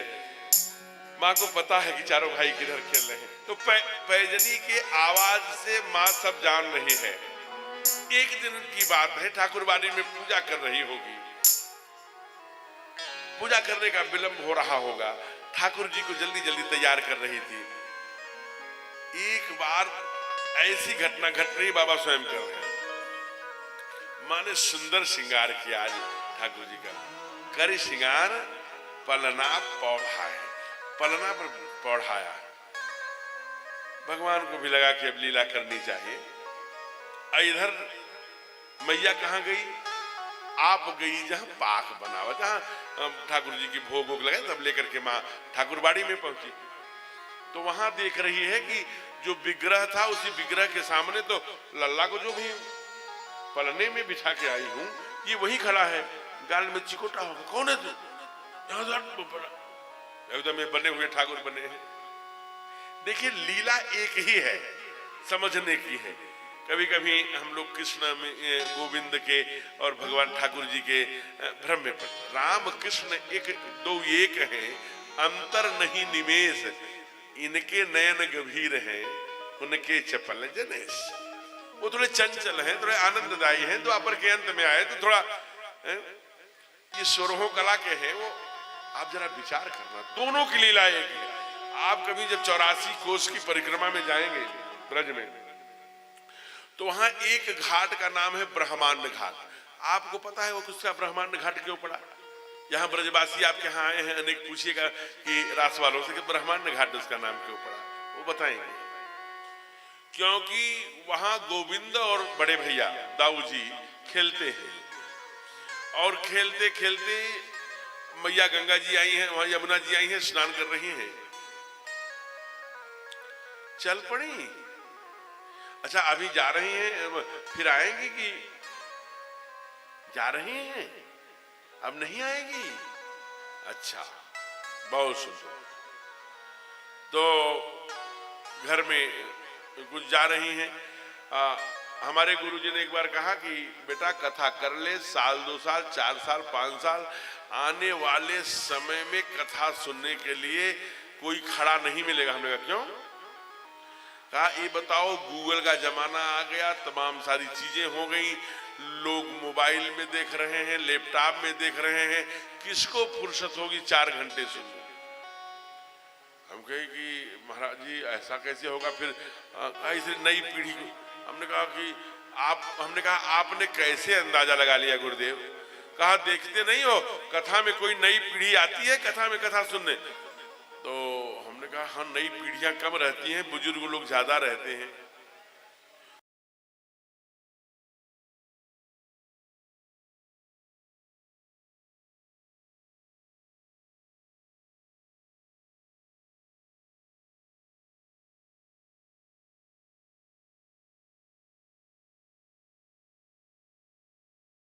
की 30-20 बरस की, रोको महाराज को, रोको रोको। गाड़ी में बैठने जा रहे थे, हमको लगा कि आई बड़ी भक्तिवान है, उसने लेट के प्रणाम किया, मत्था टेका।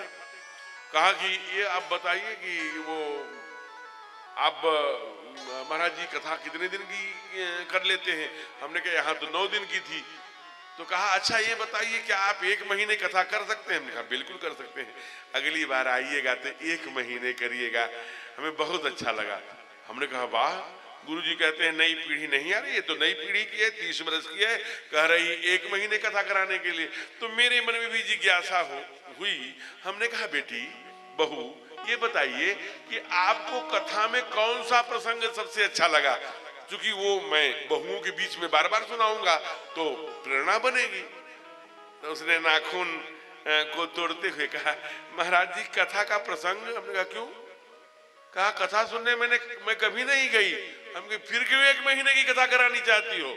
कहा इसलिए ना कि कथा में रोज सास जाती थी तो घर में बड़ी शांति रहती थी, तो जब 7 दिन शांति रहती थी तो 1 महीने रहेगी तो और अच्छा लगेगा। लो, तो जो ब्रह्मांड घाट की मैं बात कर रहा था, इसलिए वो सास होंगी, जल्दी चले नहीं तो बहू को शांति मिली होगी, इसलिए जल्दी जा रही थी। तो मैं ब्रह्मांड घाट की चर्चा कर रहा था। तो जब कोई दुनिया में कहे तो कोई बात नहीं, लेकिन अगर दाऊ जी आकर के कह दें कि देखो लल्ला ऐसा कर रहा है, कनुआ ऐसा कर रहा है, तो माँ किसी से पूछती नहीं थी, सीधे दंड देती थी। तो आकर के दाऊ जी ने कहा कि मैया मैया, हाँ बोलो भैया, अरे वो कनुआ ने ना मिट्टी खाई है। अच्छा बुलाती हूँ भैया, तो कान पकड़ा, क्यों रे कनुआ? अब कनुआ माने ठाकुर जी हमारे गोविंद सीधे सर पे रख दिया हाथ, भागे बलराम जी, सर पे हाथ रख कर कहा भैया मैंने नहीं खाई, मैं कसम खा के। बड़ा सुंदर मृदुल कृष्ण शास्त्री जो ब्रज के बड़े अच्छे तेजस्वी कथावाचक हैं, उन बड़ा अच्छा भजन लेते हैं इसको। क्या? अरे मारो मति मैया जय बचन भरवाए रे मारे मति मैया बचन भरवाए रे मारे मति मैया बचन भरवाए रे मारे मति मैया गंगा की खवाए चाहे यमुना की खवाए,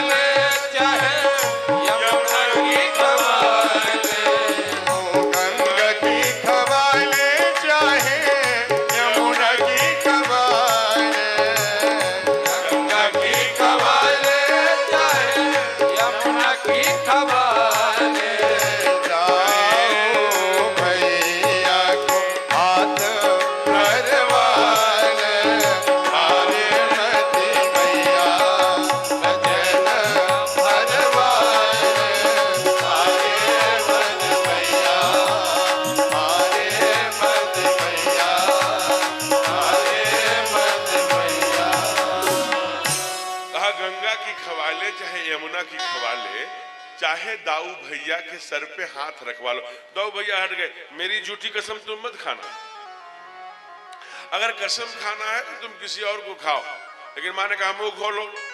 बार बार जब कान उमेट के माँ ने कहा मुंह खोलो, तो वही गोविंद ने मुंह खोल दिया और वही ब्रह्मांड घाट, इधर देखिए भैया उधर बात मत करिए, और उसी समय ब्रह्मांड घाट का दर्शन करा दिया। और ब्रह्मांड घाट का दर्शन कराते ही जरा विचार करना, वो ब्रह्मांड घाट अगणित शिव, आज वही यहाँ वहां दुई बालक देखा मति भ्रम। ये मेरी मति की भ्रम का कारण है कि कोई आन विशेखा, कोई दूसरा विशेष कारण है। तब प्रभु कहा क्या किया, हंसदीन मधुर मुस्कानी, सुंदर जो ही मुस्कुराए, मुख खोले, सारे ब्रह्मांड का वही जो गोविंद ने दर्शन कराया था, राघव ने भी ब्रह्मांड का दर्शन कराया। माँ ने कहा यह माया हमें अब मत दिखाना, हमें माँ बनने दो, क्योंकि आपको याद होगा ठाकुर हमने क्या मांगा था, हमने केवल माँ मन्ना माँ, सोई मिलन सोई चितवन सोई रहन मोह कृपा किया, लेकिन एक काम नहीं किया। कहा क्या, कहा इतने दिन हो गया कभी माँ कह करके नहीं पुकारा।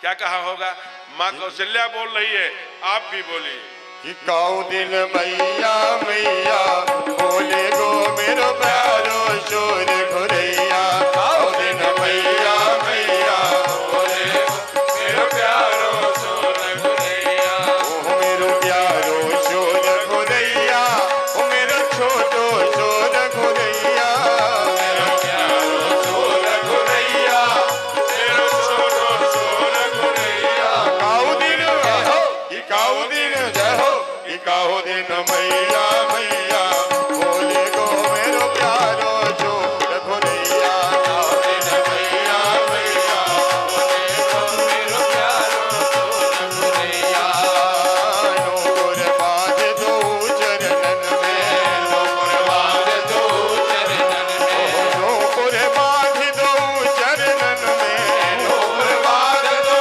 चरणन में, ये तो घुटुवन, ये तो घुटुवन घुटुवन खेले गो मेरो प्यारो शोर घुरैया, घुटुवन घुटुवन खेले गो मेरो प्यारो शोर घुरैया, मेरो प्यारो शोर घुरैया, मेरो छोटो शोर घुरैया, मेरो प्यारो शोर घुरैया, मेरो छोटो शोर घुरैया, काहू दिन कि काहू दिन जय हो, कि काहू दिन मैया मैया बोले गो मेरो प्यारो शोर घुरैया, काहू दिन मैया मैया बोले गो मेरो प्यारो शोर घुरैया, मेरो छोटो शोर घुरैया, मेरो प्यारो शोर घुरैया। काहू दिन मैया मैया बोलोगे मेरे छोटो सुर। अब माँ को एक तड़पन है, कभी माँ बोल नहीं पुकारे, कभी माँ कह करके नहीं किया। इतना तप, इतना जप, इतना सारा केवल माँ के लिए कहने के लिए मैंने तप किया था। ठाढ़े रहे एक पद दूं, एक दिन की और झांकी प्रस्तुत कर रहे हैं। क्या प्रस्तुत कर रहे हैं? और वो झांकी इसी प्रस्तुत कर रहे हैं कि भोले बाबा, जरा ध्यान से सुनिए, बोलिए राघवेंद्र सरकार की जय। राजा चक्रवर्ती नरेश बहुत सुंदर राज्य सिंहासन से चले हैं। देखिए यही मंगल भवन परिवार का पहला सूत्र है कि प्रातः का जलपान, दोपहर का भोजन चाहे हम जिस समय भी करें, लेकिन रात्रि का भोजन सांघिक चाहिए। अगर रात्रि का भोजन सांघिक होगा तो 5 लाभ मिलेगा, ये मैं गिना चुका हूं।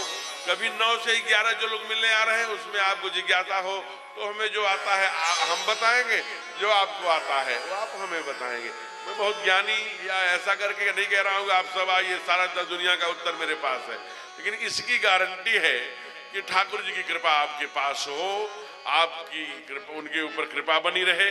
इसलिए जो हमें कोई माँ के पेट में से नहीं सीख के आता, सब यही सीखता है, यही जानता है और यही उसे स्वीकार करता है। इसलिए जो भाव है, जो ज्ञान है वो हम आपको देंगे, जो आपके पास है हमको देंगे। तो आप 9 से 11 के सत्र में आ सकते हैं। तो वहां जो ही आए तो देख क्या रहे हैं कि दूर लान में ठाकुर जी खेल रहे हैं। पुकारा, अरे राघव चलो आओ भोजन के लिए। अब उन्होंने छोड़ करके बुलाया होगा, लेकिन राघव कहा हम नहीं आएंगे। क्यों? बालकों ने पूछा क्यों नहीं जा रहे हो? दुनिया में मर्यादा स्थापित करने के लिए आए हो और बुला रहे, पिताजी नहीं जा रहे हो, कहा नहीं आवद तजी बाल समाजा। मैकाइवरन पे गेटे नारदे ये सब ने अपने अनेक अलग प्रकार की परिभाषा की है समाज की। अभी इनकी 6 वर्ष 6.5 वर्ष उम्र है ठाकुर की। आप सोचिए ये कह रहे हैं, क्या कह रहे हैं? नहीं आवत तजी बाल समाजा। 6.5 वर्ष की उम्र में ये बाल समाज का भय है, संकोच है या बंधन है, ये आप जानिए। कहते हैं कि मैं इसे तज के नहीं आऊंगा। कुछ कानून होंगे, कुछ नियम होंगे, कुछ संविधान होंगे, एक बात। दूसरी बात कहते हैं कि ये हमारे बाप नहीं बुला रहे हैं, ये राजा बुला रहे हैं। और राजा के न मैं मत का दाता हूं, 18 वर्ष में मतदाता बनते हैं और अभी मैं 6 वर्ष का बेटा हूं। तो किसी बच्चे के लिए राजा का कोई प्रोटोकॉल नहीं है, कोई भय नहीं है। जो बड़े लोग हैं, जो सेनापति हैं, जो सैनिक हैं, जो नागरिक हैं, जो वो हैं, वो राजा के नियम कानून से डरे। मैं क्यों डरूंगी? तो राजा बुला रहे हैं। पागल बने हो? तुम्हारे बाप बुला रहे हैं। कहा बाबा को पढ़ो। तो बाबा ने कहा अरे भोजन करते बोल जब राजा, भोजन करते बोल जब राजा, भोजन करते बोल जब राजा, भोजन करते बोल जब राजा, नहीं आवत तजी बाल समाजा, नहीं आवत तजी बाल समाजा। कौशल्या जब बोलन जाई, कौशल्या जब बोलन जाई, ठुमुकी ठुमुकी प्रभु चढ़ई पराई, ठुमुके ठुमुके प्रभु चढ़ई पराई। गमने दे शिव अंत न पावा, गमने दे शिव अंत न पावा। आई धरे जननी हज धावा, आई धरे जननी हज धावा। गोतर भूरि भरे तन छाए, गोतर भूरि भरे तन छाए। भूपति बिहारी गोद बैठाए, भूपति बिहारी गोद बैठाए। भोजन करते बोल जब राजा, भोजन करते बोल जब राजा। भोजन करत बोल जब राजा, नहीं आवत तज बाल समाजा। जो ही कहा कि देखो ये तुम्हारे बाप हैं, कहा बाप नहीं है, राजा हैं। कहा अच्छा चलो मान लेते हैं राजा हैं, लेकिन जो तुम्हारे पीछे पीछे दौड़ रही हैं ये कौन है? ये कहा ये कौशल्या है। कौशल्या जब बोलन जाई, ठुमुकी ठुमुकी प्रभु चले पर आए। कहा कौशल्या भी जब उनको पकड़ने जाती हैं तो प्रभु ठुमक ठुमक के भाग जाते हैं। कहा अब तो रुक जाओ, कौशल्या तुम्हारी माँ है। कहा कि कौशल्या नाम अयोध्या के महारानी का भी है, हमारे माँ का भी है। तो हमारे पीछे जो आ रही हैं वो अयोध्या की महारानी है कि हमारी माँ है, ये मैं चेक करता हूँ। क्या करोगे? कहा धूसर धूल भरे तन छाए, धूल ऊपर उड़े लिया, उससे पता लग जाएगा कि ये कौशल्या की मेरी माँ है कि ये महारानी है। तो फिर उन्होंने कहा ठीक बात है, ऐसा कर लो। धूल में दूषित हो गए। बाबा ने शब्द बदल दिया, अब कौशल्या नहीं है। कहा फिर कौन है? कहा ताहि धरे जननी है। जननी है, चेक करो। धूसर धूरी भरे, धूल। देखिए ठाकुर जी सिखा रहे हैं कि आप अपने बच्चों को धूल में खेलने दीजिए। मैं अभी जाता हूँ बड़े बड़े शहरों में, जो टाइल्स वाले हैं उनके बच्चे थोड़े से धूल में चले जाएं, अरे पकड़ो पकड़ो पकड़ो पकड़ो, ओ लल्ला धूल में चला गया, इन्फेक्शन हो जाएगा। अरे धूल में खेलने दो बेटा, धूल में जाएगा तो परफेक्शन हो जाएगा, इन्फेक्शन नहीं होगा। जो ये बुजुर्ग टोली बैठी हुई है, जिनको जो 90, 70, 80, 90, 95, 100 पूरा कर रहे हैं, ये धूल में खेले हैं। धूल परफेक्शन किया करता है। चंदन है इस देश की माटी, तपोभूमि हर ग्राम है, हर बाला देवी की प्रतिमा, बच्चा बच्चा राम है। धूल का चमत्कार देखा था, अफगानिस्तान का एक पठान था, उसने देखा, मानवारे के यहाँ आया, धूल में देखा गोविंद, अरे ये कौन है? ये हमारे भगवान है जिसे तुम अल्लाह अल्लाह कहते, वो वाले हैं। हाँ, ये कहाँ मिलेंगे? ये वृंदावन में मिलेंगे। वृंदावन में पक्का? हाँ, कभी आप जाएंगे 84 को उसकी परिक्रमा करेंगे तो एक कदम है ठूठा का, वहीं लिखा है रस खान की कुटिया है। रस खान ने केवल अभी 3 वर्ष पूरे नहीं हुए थे, उसी रमण रेती में, वहां लोग रेती में घूम, साधु जो संत हैं सब लोटपोट होते हैं। मैंने एक साधु से पूछा, हे गुरुदेव, हे संत बाबा, आप इस रेत में क्यों लोटपोट होते हैं? तो बाबा ने क्या कहा पता है?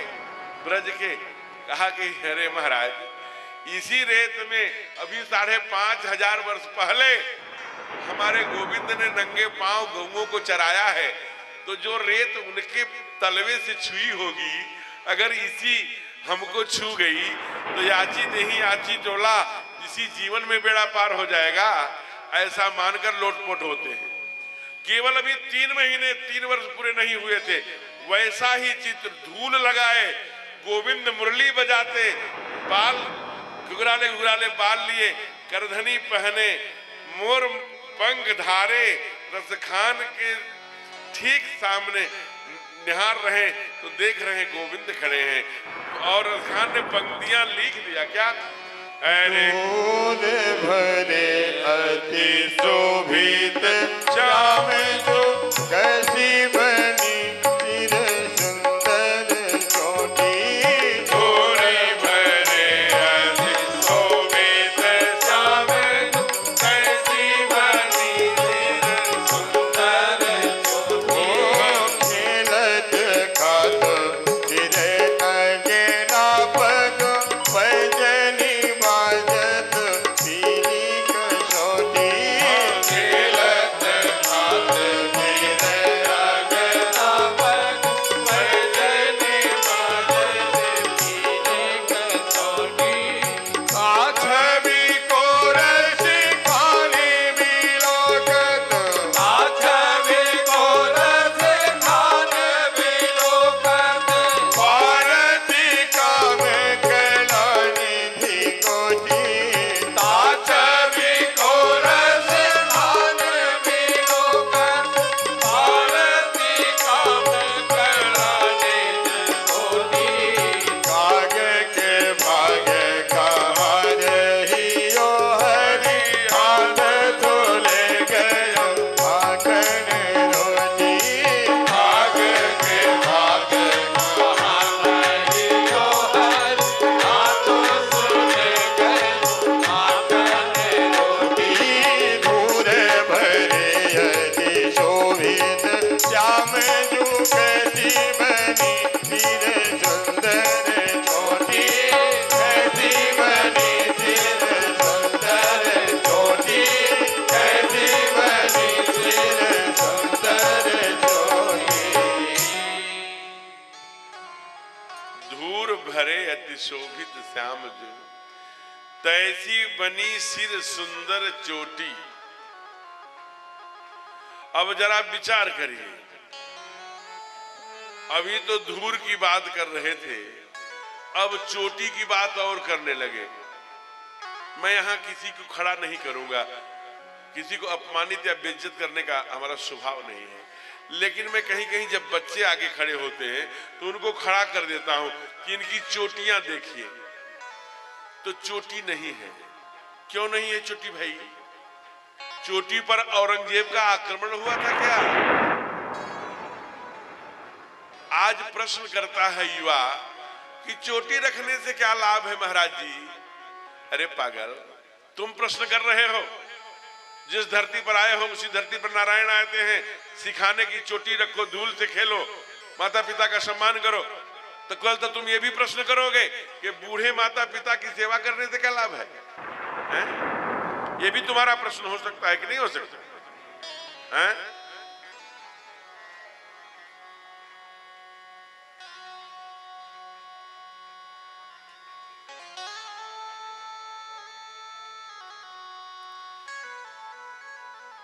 ये भी तो तुम्हारा प्रश्न हो सकता है। अभी कल की बात है, 200 वर्ष पूरे नहीं हुए हैं? चोटी के लिए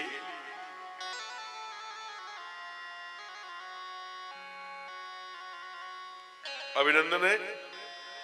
आदरणीय विधायक जी आए हैं तो आ जाइए, आइए आइए।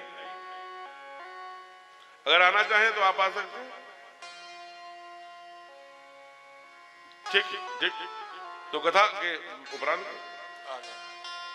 राम कहने से तर जाएगा और राम कहने से तर जाएगा, ओ पार भव से उतर जाएगा, ओ पार भव से उतर जाएगा। चर्चा घर घर में होगी तेरी, चर्चा घर घर में होगी तेरी, जिस गली से गुजरे जाएगा, जिस गली से गुजरे जाएगा, और राम कहने से तर जाएगा, वो पार भव से उतर जाएगा।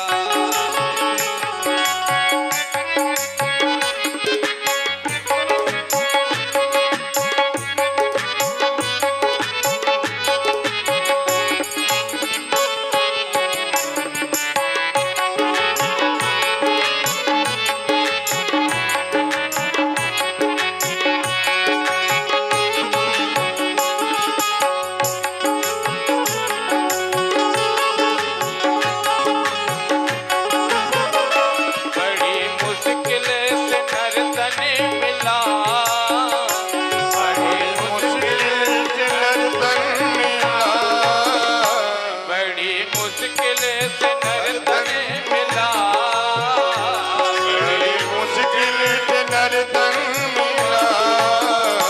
क्या पता फिर किधर जाएगा, क्या पता फिर किधर जाएगा, कहने से तर जाएगा, पार भव से उतर जाएगा।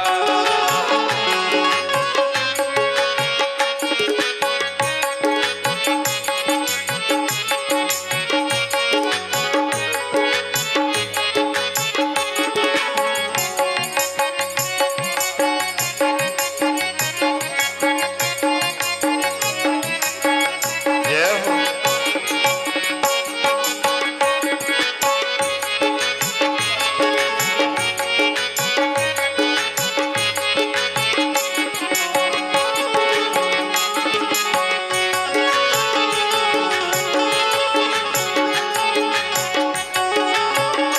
काम ऐसा जो कर जाएगा, काम ऐसा जो कर जाएगा, पार भव से उतर जाएगा, पार भव से उतर जाएगा।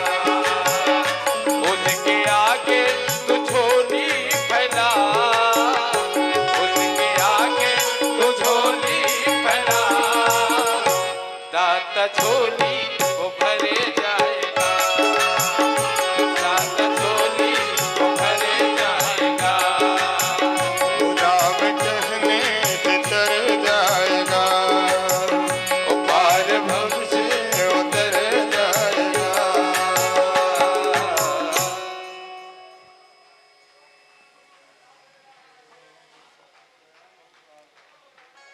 प्रेम से बोलिए राघवेंद्र सरकार की जय।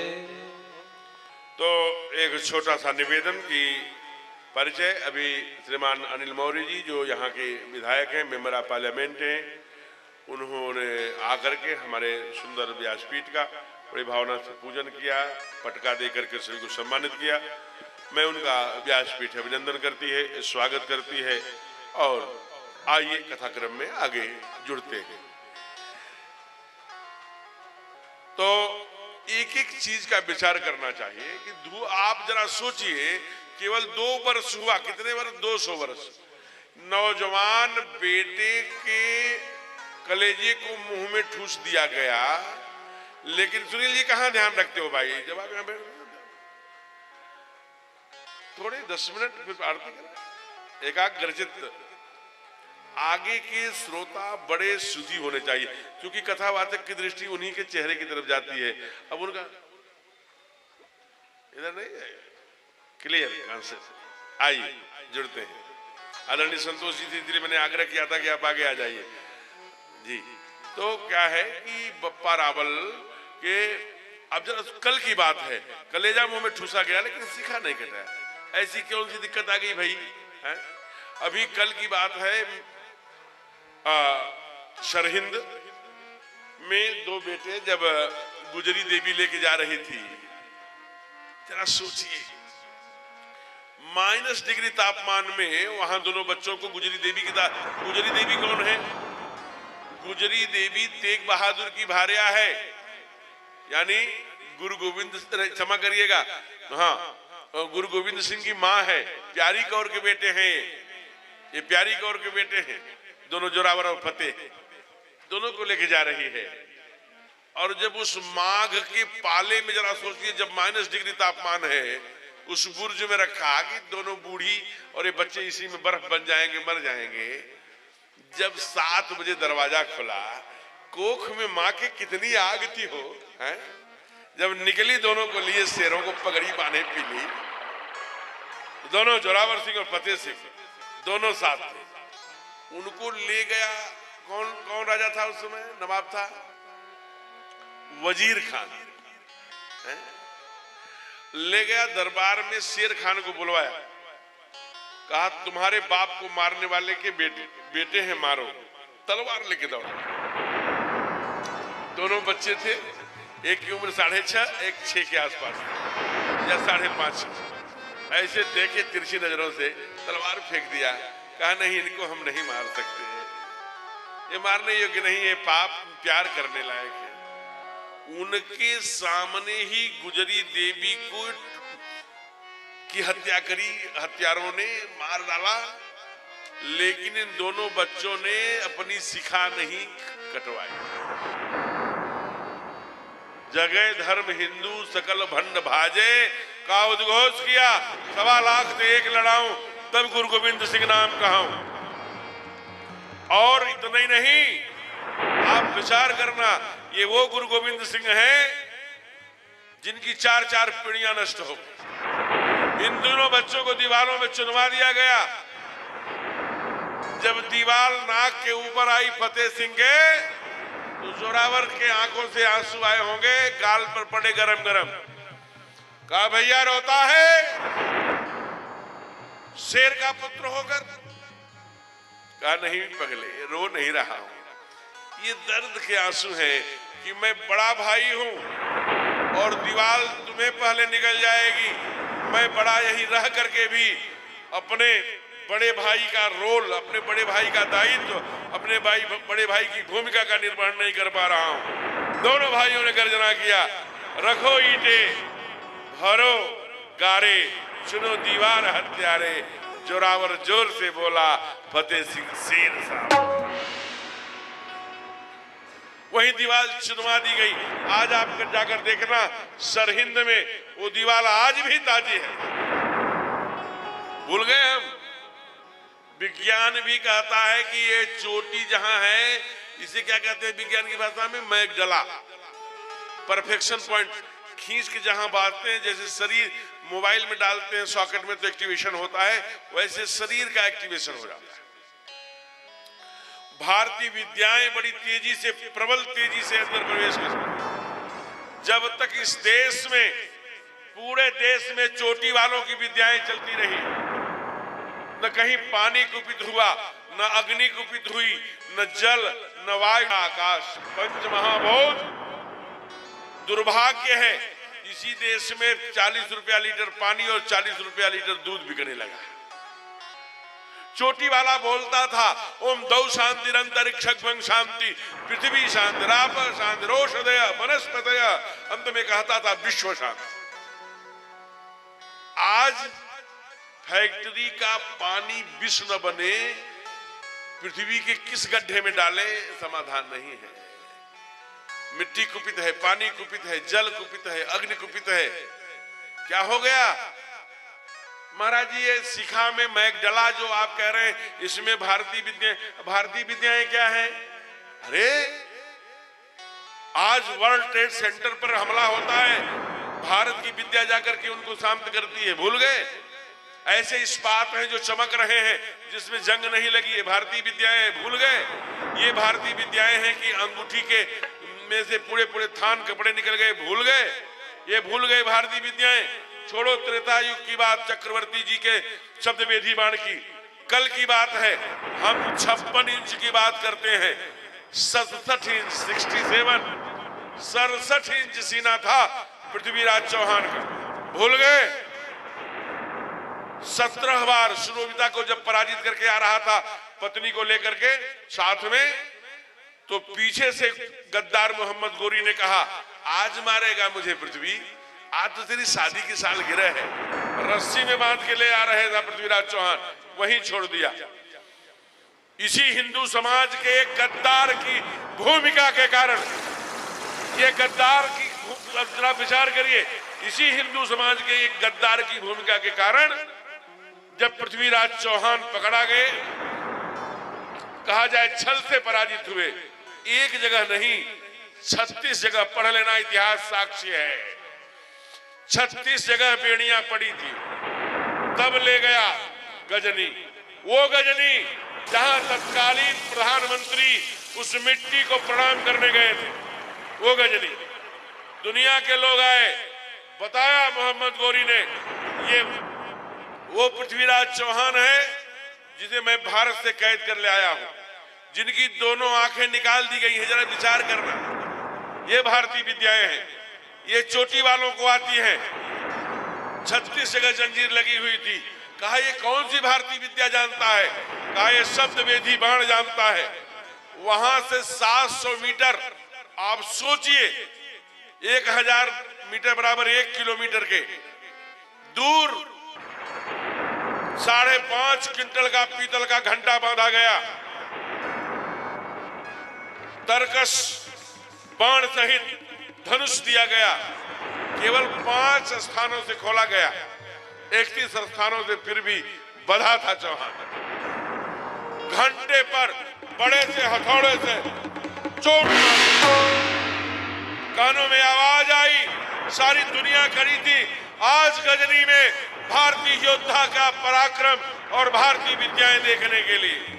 कान तक खींच करके पृथ्वीराज चौहान ने बाण छोड़ दिया और पीतल का घंटा 5.5 क्विंटल का खंड पृथ्वी पर गिर पड़ा। ये भारतीय विद्या है। वही राष्ट्रीय कवि बैठा हुआ था, चंद्रवरदाई बोल पड़ा, जय हो जय हो। उधर चंद्रवरदाई ने जो ही जय हो कहा, वैसे ही गद्दार मोहम्मद गोरी ने कहा सुभान अल्लाह सुभान अल्लाह। इतना सुनना था कि राष्ट्रीय कवि बोल पड़ा चंद्रवरदाई, पृथ्वी राज की आंखें जाती, पृथ्वी राज की आंखें जाती, स्वप्न न उनका जाता। राजे भूल गए ये सुभान अल्लाह की आवाज ये कहां से आई? बता दूं? कहा बताओ। मन ही मन बातें हो रही हैं। का 4 बास 24 गज अंगुल अष्ट प्रमाण, ताऊ पर सुल्तान है मच्चुक चौहान। दूसरा बाण निकाला, तरकस पर लगाया, प्रत्यंचा खींची, छोड़ दिया, मोहम्मद गोरी गद्दार मोहम्मद गोरी की गर्दन हराम कर दो। ये भारत की विद्याएं हैं, ये भारतीय विद्याएं। शब्द विधिमान स्वयं चक्रवर्ती चलाते थे, उन्होंने अपनी शिखा नहीं कटाई, आंखें काट ली, उसी खंजर से अपने को मार लिया। जरा सोचिए, चंद्र बरदाई भी वहीं चले गए। पहले कई जगह तो है कि चंद्रबाई बरदाई को पहले मार, कई बार अपने को, लेकिन शिखा नहीं कटाई। हमारे शिखा पर ऐसा क्या हो गया शंकर भाई? तो अपनी शिखा, अपना चंदन, अपना तिलक, अपना धोती कुर्ता, अपना स्वरूप, अपना माता पृथ्वी पुत्रोहम पृथिव्या, अपनी गंगा, अपनी गायत्री, यही हमारी पहचान है। आप प्लीज इससे दूर मत जाइए। अगर शिखा से, चंदन से, चोटी से दूर, संस्कार से दूर चले गए तो अपने माता पिता से दूर चले जाएंगे। इसलिए बाबा ने लिखा, अरे भोजन कर बोले जब राजा, भोजन कर बोले जब राजा, नहीं आवत तनिबान समाजा, नहीं आवत तनिबान समाजा। कौशल्या जब बोलन जाई, कौशल्या प्रभु चले तराई, ओ निगम ने शिव अंत न पावा, हरि धरे धरणी अखिलावा, दूधर धूरी भरे तन माए, दूधर धूरी भरे तन माए, भूपति बिहारी गोद बैठाए, भूपति बिहारी गोद बैठाए, भोजन करत बोले जब राजा, भोजन करत बोले जब राजा। और थोड़े बड़े हुए, यह लीला समाप्त हुई। भय कुमार जब ही सब भ्राता, दिन जनेऊ गुरु पितुमाता। और सुंदर सुंदर संस्कार हो रहे हैं। उपवीत हुए, जनेऊ हुआ, फिर गुरु गृह गयो, पढ़न रघुराई, अल्पकाल विद्या सब आई। अब हमारा बच्चा तो संत थॉमस में पढ़ेगा, मेंटेंसरी में पढ़ेगा। मैं मना नहीं करता, खूब पढ़ाइए। अगर विवेकानंद ने आंग्ल भाषा का बोध न होता तो 1891 में अमेरिका के सबसे व्यस्त, सबसे चमत्कृत सिटी शिकागो में जाकर के दुनिया को समुचित उत्तर दे करके भारत माता की इस पहचान स्थापित न करी होती। अंग्रेजी जानना बहुत आवश्यक है समाज में अपनी बात कहने के लिए, किंतु इतनी संस्कृत जरूर जानिए, अपने बच्चे को जरूर पढ़ाइए कि वो शास्त्र से जुड़ा रहे। अगर वह बच्चा शास्त्र से नहीं जुड़ा रहेगा तो अपने संस्कार से नहीं जुड़ेगा, और संस्कार से नहीं जुड़ेगा इसकी गारंटी है महाराज, तो अपने माता पिता भाई बंधु, जो हमारे यहाँ कुटुंब की बात की जाती है, संयुक्त परिवार की बात की जाती है, उसका नाश हो जाएगा। संस्कृति से ही संस्कार है और संस्कार से ही संस्कृत है। इसलिए हम ये नहीं कह रहे हैं कि आप सहतवते या लघु सिद्धांत कौमुदी या व्याकरण के नव्य व्याकरण के सूत्र रटाइए। आप इतना तो कर सकते हैं कि इतना पढ़ ले। आप महाराज जी संस्कृत में पढ़ाएंगे तो फिर कहते संस्कृत में मत पढ़ाइए। मासिक 2 घंटे का क्लास, कोई हमारे पुजारी जी होंगे, कोई पुरोहित जी होंगे, कोई संस्कृत के शिक्षक होंगे, हमारे बेटे को महीने के अंतिम तिथि के या रविवार को कोई तय कर लीजिए, दिन भर में 4 घंटे 2 घंटे संस्कृत पढ़ाने आएंगे। साल 2 साल में इतना संस्कृत पढ़ लेंगे कि अपने शास्त्र पढ़ने लगे, तो शास्त्र से जुड़ जाएंगे, तो संस्कार से जुड़ जाएंगे। ठाकुर जी जब शास्त्र पढ़ के आए तो क्या किया? अरे प्रातः काल उठ के रघुनाथ, प्रातः काल उठ के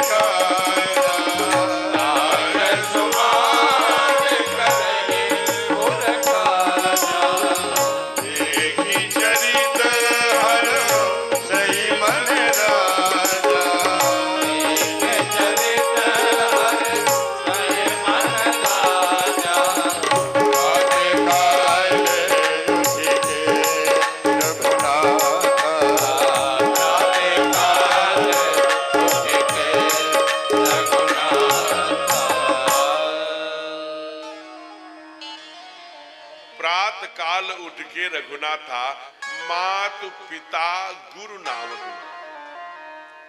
देखिए माँ की माँ कितनी महानता है, माँ का कितना महात्म्य है, माँ की कितनी महत्ता है, माँ का कितना स्थान दिया शास्त्रों ने। कहते हैं पहले माँ को, फिर पिता को, फिर गुरु को। माँ के चरणों में शास्त्र कहता है माँ के चरणों का प्रतिनिधित्व चंद्रमा करता है जो यश फैलाता है। पिता के चरण के सूर्य प्रतिनिधित्व करते हैं जो ग्रहों के राजा हैं। 9 ग्रहों के राजा कौन है? भगवान सूर्य। अगर पिता प्रसन्न है, सूर्य ग्रह अनुकूल है तो सब अनुकूल है। और गुरु के चरणों में बृहस्पति एवं शुक्र का वास होता है।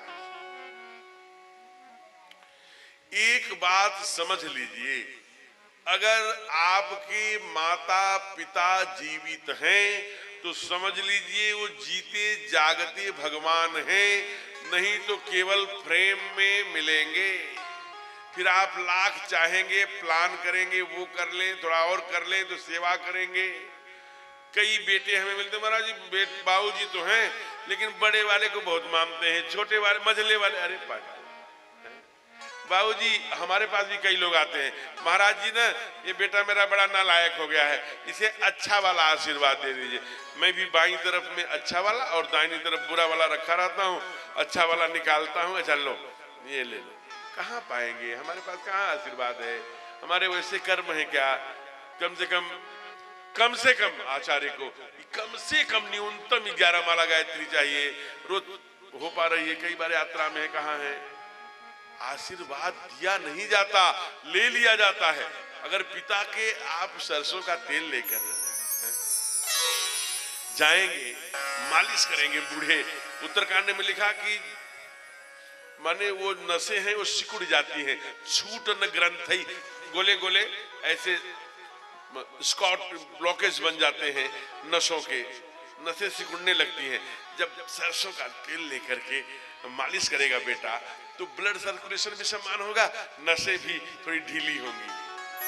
ओहो खुश रहे मेरे, वो आशीर्वाद निकल जाया करता है, लिया नहीं जाता। दे दो, कोई जेबा में थोड़ी रखा गया है वो है। इसलिए आपके सत्कर्मों से, चाहे पिता का, चाहे गुरु का, चाहे बूढ़ी माँ का, चाहे पड़ोसी का, बुजुर्ग का, अंधे का, भूले हुए रास्ता वाले का, सबका आशीर्वाद आपके सत्कर्म आपको दिलवाते हैं। दूसरा कोई मार्ग नहीं है। और यह मेरी मान्यता है कि आपसे कोई बड़ा है, बुजुर्ग है, उसका सम्मान करिए, थोड़ा झुकना पड़े झुक जाइए। कोई मुकुट नहीं लगा है, कोई स्टार नहीं लगा है, झुक जाने में बड़े के सामने झुकना माने आपकी परमात्मा, आपके ऊपर परमात्मा की असीम कृपा, ये आप जानिए। जहां अहंकार होते हैं वहां ओंकार नहीं होती, इसकी गारंटी है, चाहे वो शंकराचार्य क्यों न हो। फिर मैं कह रहा हूं, जहां अहंकार होते हैं वहां ओंकार नहीं होते, और जहां ओंकार होते हैं वहां अहंकार नहीं हुआ करते, इसका ध्यान रखें। इसलिए अहंकार शून्यता ही परमात्मा की प्राप्ति है। एकांत की जितनी शुचिता बढ़ाते जाएंगे, परमात्मा के जितने नजदीक होते। हमने कई को देखा है, जवानी आते ही ये टी शर्ट की जो फोल्ड होता है ऐसे फोल्ड कर लेते हैं, बाह दिखने लगे। रहते कहाँ हैं? रहते हैं शहर में, मिर्जापुर, बनारस, घोरावल, कहाँ यहाँ काशी, कहीं भी। जब बुलाया गांव में कब जाते हैं? अब जाएंगे, अब अरहर, गेहूं, चना ये तैयार हो रहा है ना, बेचने जाएंगे। तो टूटी हुई चारपाई पर, जिसे हमारे गांव में आप लोगों के यहाँ झिलंगी चारपाई कहते हैं, मोटी मोटी नस लिए बाप लेटा रहता है। 6 साल भर बाद आए थे फिर फसल बेचने, आज फिर फसल बेचने आ गए हैं। आंखों में चमक आ जाती है, आज मेरा बाबू आ रहा है, मेरा बाबू साल भर बाद दिखेगा, कैसा लगता होगा। इसी बाबू के लिए मैंने कितने मंदिर मंदिर, गुरुद्वारे गुरुद्वारे चक्कर लगाए, इसकी माँ ने कितनी आंचल फैलाई तब हुआ है। आ गया बाबू, अब बूढ़ी आंखें हैं, ऐसे ऐसे देख रहे हैं, पूरी गर्दन नहीं हिल सकती।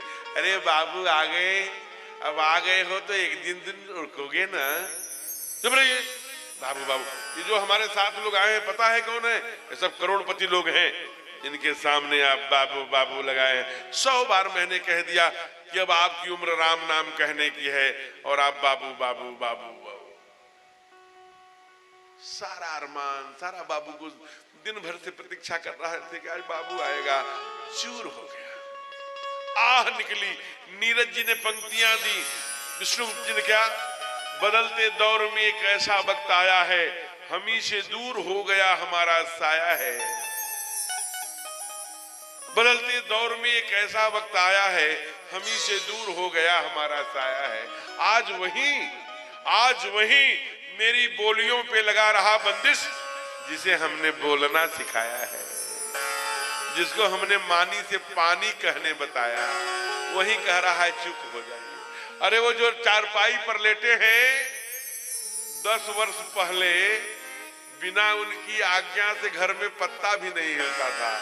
हम इतने बिजी हो गए हो, इतने अहंकारी हो गए कि बापे को नहीं पहचान रहे हैं। कहते हैं चुप रहो।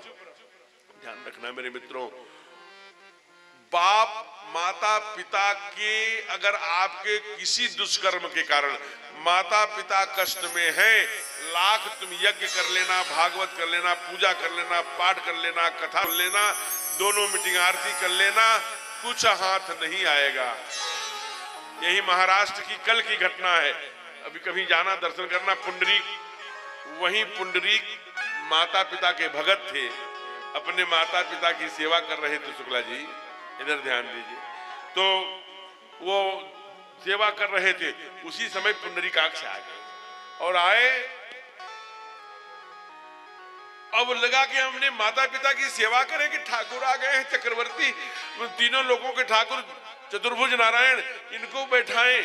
ईंटा सरका दिया, उसी ईंटे पर खड़े हो गए। जब सेवा समाप्त करी तो रोते हुए कहा, प्रभु आपको आसन नहीं दे सका, आपके चरणों में माथा नहीं टेक सका, क्षमा चाहता हूं। कहा, पगले अगर तू माता पिता की चरणों को छोड़कर मेरी सेवा में लग जाता ना, मैं उसी समय चला जाता भैया। वो तो तेरे संस्कार, माता पिता के चरणों की भक्ति इतनी है ना कि मैं तुझे वचन देता हूं, जब तक यह पृथ्वी रहेगी, पिंढरपुर महाराष्ट्र जाके देख लेना, वही पुंडरीकाक्ष उसी ईंटे पर खड़े हैं आज तक। ये माता पिता की भक्ति की सेवा है। एक बात और समझ लीजिए, सच्ची घटना। आप अभी बहुत दिन नहीं हुआ, एक पिताजी को घर में 4 बेटे, 4 बहुएं, लेकिन घर में बहुओं ने स्ट्राइक कर दिया कि हमारे पास नहीं रहेंगे माता पिता, हमारे पास नहीं रहेंगे। इस अपमान को, तिरस्कार को देख करके मां तो बेचारी चली गई, सुधा मर गई। बाप निराश होकर के अनाथालय चला गया। अनाथालय में रहे 90-92 वर्ष। जब उम्र पूरी होने लगी, एक दिन लगा कि अब प्राण छूटने वाले हैं। सब अनाथालय आश्रम के लोग, जो वृद्धाश्रम के लोग थे, सब आ गए। कहा, बाबा आप 10 वर्ष हमारे यहाँ रहे, हम लोगों की सेवा में कोई कमी हो, कोई अंतिम इच्छा हो, कोई सुधार, कोई हम लोगों के लिए कोई संदेश हो तो बताइए। तो उस बूढ़े ने मरते हुए कहा, मेरे 4 पुत्रों को बुला दो। समिति के लोगों ने सोचा, वृद्धाश्रम के इतना सेवा किया, हमको लोगों को कुछ नहीं कह रहे, कहते हैं कि मेरे 4 बच्चों को बुला दीजिए, लगता है कुछ गलती हो गई, क्या बात हो गई, क्यों नहीं कुछ कहा। 4 पुत्रों को संदेश गया। 4 पुत्रों ने कहा, अब क्यों बुला रहे हैं, अब तो मर रहा है ना, अब काहे को बुला रहा है। चलो, बहुए पैर पटकते हुए कैसे कैसे आए 4 बेटे। अब क्यों बुलाया है, अब तो मर रहे हो। कहा, हाँ लाल मर रहा हूं, लेकिन तुम लोग मेरे पुत्र बन के आए थे ना, एक बार मैं चाहता था कि आप लोगों को देख लूं, इसीलिए बुलाए हो। नहीं नहीं, इसलिए नहीं बुलाया। फिर किस लिए बुलाए हो। भैया ना, यहाँ पर एक सुंदर सा पंखा लगवा देना, 4 भैया चंदा करके। क्यों, तुम तो मर रहे होगे, अब क्या होगा पंखा। कहा, मरते हुए बूढ़े बाप की ये आह है, एक दिन तुम भी इसी पंखे के नीचे आओगे, मुझे नहीं, ये पंखा तेरे लिए लगवा रहा हूं। और नई पीढ़ी सुन ले कान खोलकर। अगर जो भी यहाँ बच्चे बैठे हैं, ध्यान रखना, आप वहीं अपने पिताजी के साथ जरूर करना जो आपके पिताजी आपके बाबा के साथ कर रहे हैं, तभी न्याय होगा। मैं आपके चरणों में माथा टेक के प्रार्थना करता हूं, हे नौजवानों, आप अपने बाप के साथ वही करना जो वो अपने बाबा के साथ कर रहे हैं आपके, तभी ईश्वर का ठीक न्याय होगा। इसलिए अगर आपके माता पिता जीवित हैं तो समझ लेना ये स्वयं परमात्मा के विग्रह के रूप में है, नहीं तो प्रेम के आगे आंसू बहाने के अलावा कुछ नहीं मिलेगा। मैं दुनिया का नहीं जानता, मैं अपनी जानता हूं। मैं बहुत दिनों तक भटकता रहा एक विशेष काम में। जब मैं 12 वर्ष बाद, वहां से 11 वर्ष बाद 92 में मैं घर छोड़ा था, 2003 में आया 11 वर्ष बाद, कि मैं माँ की बड़ी सेवा करूंगा। 3 में ही आया, 3 में ही मैया चली गई। फिर तैयारी करता रह गया। उनकी क्या बताऊं मैं, चुभता है, यहां चुभता है। मैं दुनिया इसमें लाइव देख रही है, बताने में थोड़ा संकोच लग रहा है, लेकिन सीधी बात बताऊं, मैं जब था तो मैं सोचता था कि मैया को जाके ये सेवा करूंगा, वो सेवा करूंगा, ऐसे मालिश करूंगा, वो करूंगा। उनका चश्मा थोड़ा सा टूटा था, बदलवाऊंगा, सब करूंगा, सब प्लान रह गया। ध्यान रखना। अभिनंदन है जी जी। विराज जी थोड़ा सा देखिए, वो विधायक जी हैं उधर, 2 आदरणीय विनोद सोनकर जी, बड़े ही यहाँ पर थानाध्यक्ष भी हैं, हमारे अच्छे मित्र भी हैं और बड़े ही भागवत प्रेमी भी हैं। अभिनंदन है विराज जी। अभी मैं आपको बुलवाऊंगा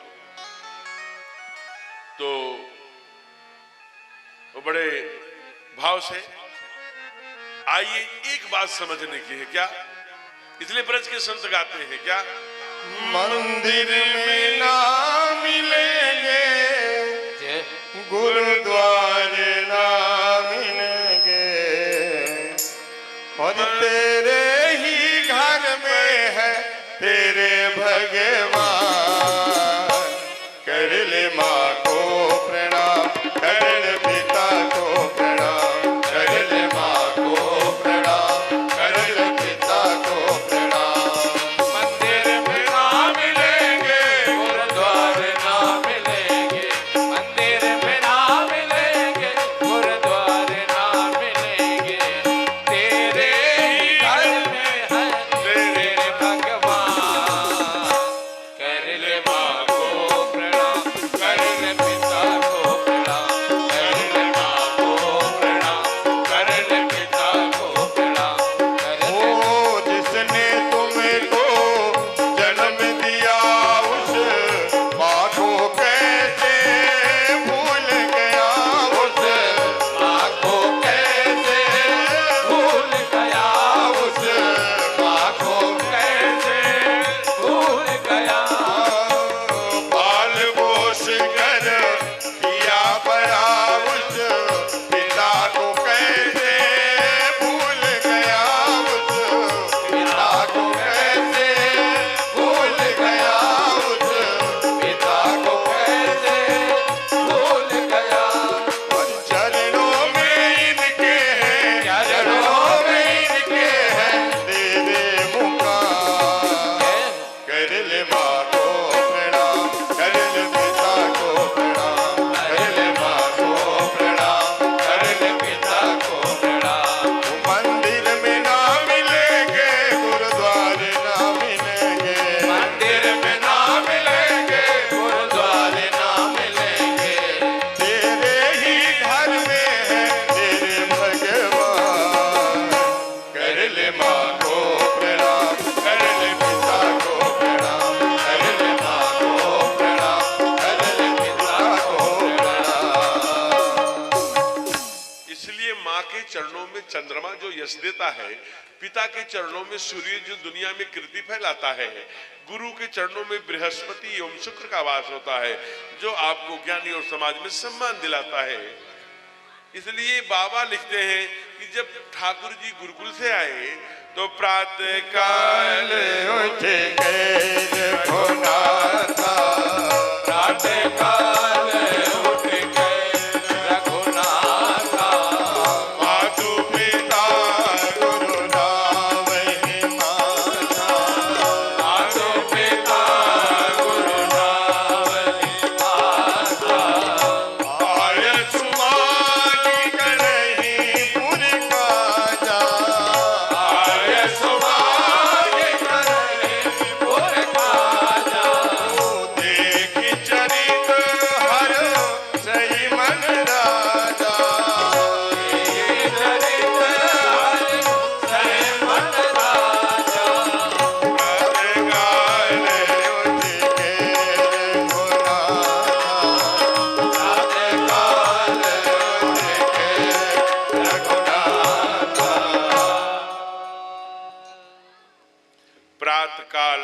के रघुनाथा, मात पिता गुरु ना वही माता। आइए आदरणीय संतोष जी, स्वागत है। तो मैं निवेदन कर, सुरेंद्र जी, मैं निवेदन कर रहा था एक छोटी सी बात कि अपना धोती कुर्ता, अपनी पहचान, अपनी शिखा, अपना चंदन, अपने माता पिता, अपने बुजुर्ग, अपनी माता पृथ्वी पुत्र हम प्रतिव्या, अपनी भारत माता, अपने ठाकुर जी, अपने शास्त्र, अपनी पोथी, अपने देवी, अपने देवता, अपनी संस्कृति, अपना यज्ञ, यही हमारी संस्कृति है, यही हमारी विरासत है। उसे सर माथे लेके जाइए, नहीं तो कब पैर फिसलेगा। अभी एक छोटी सी घटना की ओर बढ़ते हैं, क्योंकि आगे सुंदर रासलीला का आनंद करेंगे आप लोग। अभी यहाँ सुंदर यज्ञ चल रही है, राम कथा चल रही है, तीन संगम करा दिया भाई साहब ने, हमारे आदरणीय विधायक जी और आदरणीय राकेश जी मिलकर के। तो आइए, और सारे घोरावल के सब। अच्छा, एक बात और मैं कह दूं, क्योंकि आज आदरणीय विधायक जी भी यहाँ उपस्थित हैं। एक बात समझने की है, कल्याण करती है। तो मैं, जहां तक मेरी आवाज जा रही है, इन घोरावल नगरवासियों को सिय राम मैं सब जग जानी, सिय राम जैसा ही समझकर मैं प्रणाम करते हुए ये उनसे आग्रह करता हूं हाथ जोड़ करके कि कल पंडाल में जगह नहीं रहनी चाहिए, इतना भर जाए, इतने लोग आए, और परसों हम उनके साथ चकाचक पारदर्शी पूड़ियां, एकदम सुंदर खुशबूदार मसाले की, वो हल्के मसाले में सब्जी और रसदार टप टप वो जिसमें से रस चूता हो वो बूंदी साथ साथ भंडारे में खा के जाएंगे। इसलिए सभी को निमंत्रण अभी से है, जिससे कि कथा में आए तो प्रसाद पाने में थोड़ा सा आनंद भी आएगा। तो मैं एक चर्चा कर रहा था कि एक गांव में एक बाबा रहते थे, उन्होंने अपने पोते का नाम रख दिया ठन पाल। थोड़ा बड़े हुए, ठन पाल, हाँ बाबा आया। अब वो कोरोना महामारी वगैरह में कौन कहाँ चला गया कुछ पता नहीं, वो चले गए दिल्ली चले गए। दिल्ली में बड़ी तेज महामारी फैली थी, वही उन्होंने वैवाहिक जीवन कर लिया, भाग आए घर जल्दी से। जब वो घोरावल आए, इधर के रहने वाले थे, मुझे लगता है सोनभद्र के ही रहने वाले थे, तो वो आए तो उनके बाबा ए ठन पाल, तुम अपना घर में ठन पाल। एक दिन गुस्से में आकर उनकी पत्नी ने कहा, क्योंकि वो बड़ी मॉडर्न थी, वो बाल वाल उनके कम वाले थे और नाखून बड़े बड़े, और वो जो वेशभूषा है आजकल की, वो बने बड़ा मॉडर्न। क्या नाम था? चाइना, अच्छा मिस चाइना कुछ से नाम रहा हो। तो उन्होंने कहा कि भाई वो तुम चलो ये नाम बदलो। हाँ क्यों, ये नाम कौन सा बुरा है? हमारे बाबा ने बड़े प्यार से रखा है। कहा नहीं, आपके बाबा ने रखा होगा, लेकिन मैं जब मैके में जाती हूँ तो सारी सखियां, सारी सहेलियां कहती हैं, क्यों दीदी अकेली आई हो, ठन पाल जीजू नहीं आए? तब मुझे बड़ा इंसल्ट लगता है, ये बदल दो। तो उन्होंने कहा कि देखो मैं बदलने जाऊंगा फिर भी नाम बदल दूं तो कोई नाम ले लूंगा, आपको पसंद आए न आए, इसलिए आप ही जाइए और खोज के आइए। गांव के बाहर निकली होंगी, इधर निकली तो एक मैया वो गोबर पाथ रही थी, जिसे आपके यहाँ छेना कहते हैं। मैं इनके यहाँ गया तो कहते हैं कि छेना ले आए, आग तापेंगे। हम छेना और आग से, तो वहाँ उपली को छेना कहते हैं, हम लोग यहाँ तो छेना मिठाई के। तो वो उपली से गोबर पात रही थी। उन्होंने कहा हेलो, लिए कहा भैया भिखमंगा जी जरा यहाँ ये। अरे आपका क्या नाम है? कहा मेरा नाम बिटिया धनपाल सिंह है। काहे? आगे बढ़ी, एक लोग मरे जा रहे थे, राम नाम सत्य है सबकी है। अरे कौन मर गया हो? कहा अरे आप कहाँ से आई हैं? कहा अरे मैं उनकी बहू। अरे हमारे गांव के ठाकुर अमर सिंह जी उल्टे पाव भाजी भाज करके चली आई। कहा? घर। ठन पाल जी दरवाजे पर खड़े थे। क्यों देवी खोज आई नाम? कहा हाँ खोज तो आई। अरे क्या नाम अब हम अपना रखें? कहा मत कुछ पूछो। कहा क्या हुआ? कहा गोबर पाथत लक्ष्मी देवी भीख मांगत देखे धनपाल, अमर सिंह से मरे पड़े हैं, बने रहे अपने ठन पाल। अपने ठन पाल ही काम आएंगे, दूसरा कोई काम नहीं आएगा। इसलिए बड़ी सावधान। अरे अरे कहाँ कहाँ कहाँ? अरे बेटी बैठ जाइए, तुरंत बैठी, एक मिनट। अरे भैया आ जाओ प्रसाद। और इतना बड़ा, अब बैठे। तो अपना वेश, अपना देश, अपनी चोटी, अपनी शिखा यही काम आएगी। इसके आगे कल चर्चा करेंगे। कल भगवान के भंडारी सब भद्र भाव देखे, सन्मार्ग के पथिक हो, दुखिया न कोई होवे, सृष्टि में प्राणधारी। आदरणीय विनोद जी चले गए क्या? चले गए थानाध्यक्ष जी? गए? सुखी बसे संसार सब, दुखिया रहे न कोई, जय अभिलाषा हम सबके भगवन पूरी हो। विद्या बुद्धि तेज बल सबके भीतर हो, दूध पूत धन दान के वंचित रहे न कोई। आपकी भक्ति प्रेम से मन होए भरपूर, आपकी भक्ति प्रेम से मन होए भरपूर। राग द्वेष से चित्त मेरा दोषों भागे दूर, मिले भरोसा आपका हमें सदा जगदीश। आशा तेरे नाम के बनी रहे ममीज। पाप से हमें बचाइए करके दया दया, पाप से हमें बचाइए करके दया दया। अपना भग बनाई के सबको करो निहार, दिल में दया उतारता मन में प्रेम, हृदय में धारे दीनता मैं मेरे करता। हाथ जोड़ विनती करो सुनिए कृपा निहार, हाथ जोड़ विनती करो सुनिए कृपा निहार।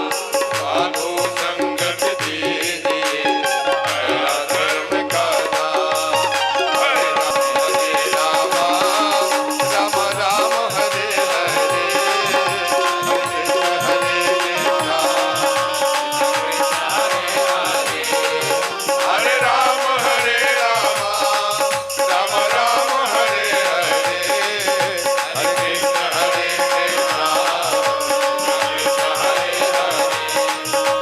राम हरे राम, राम राम हरे हरे, हरे कृष्णा हरे कृष्णा, हरे हरे, हरे राम राम राम हरे हरे, हरे कृष्णा कृष्णा हरे हरे, हरे राम राम राम हरे हरे,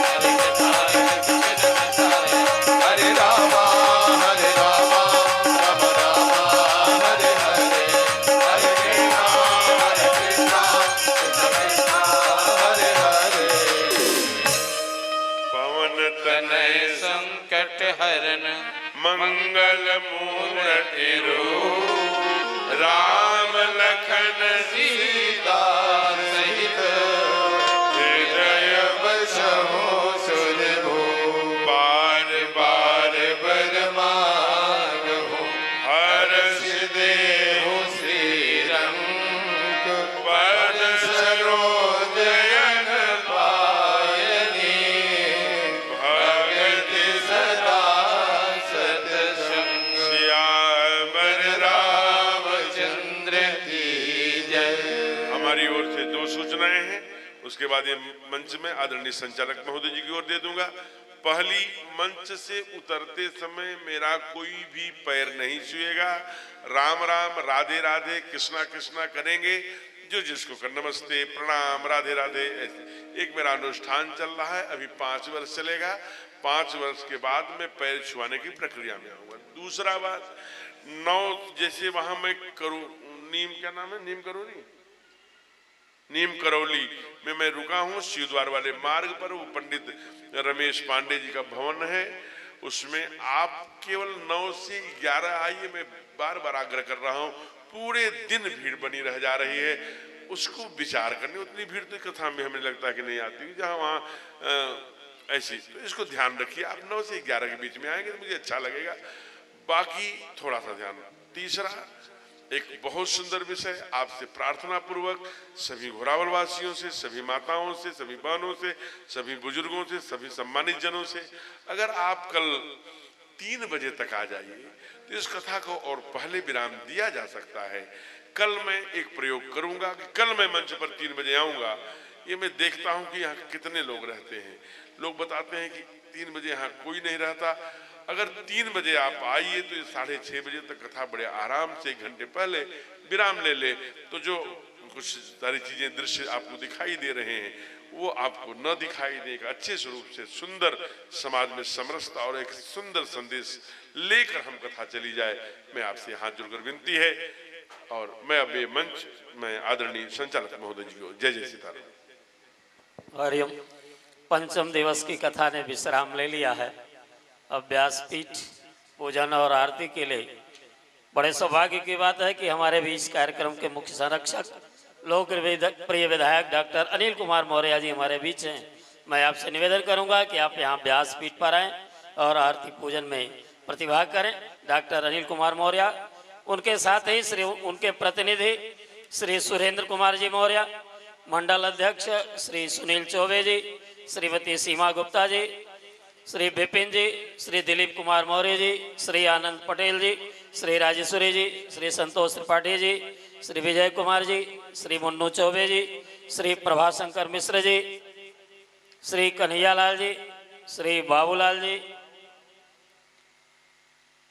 इन सभी बंधुओं से मैं विनम्र निवेदन करता हूं कि यहाँ आरती और पूजन के लिए यहाँ व्यासपीठ पर आने का कष्ट करें।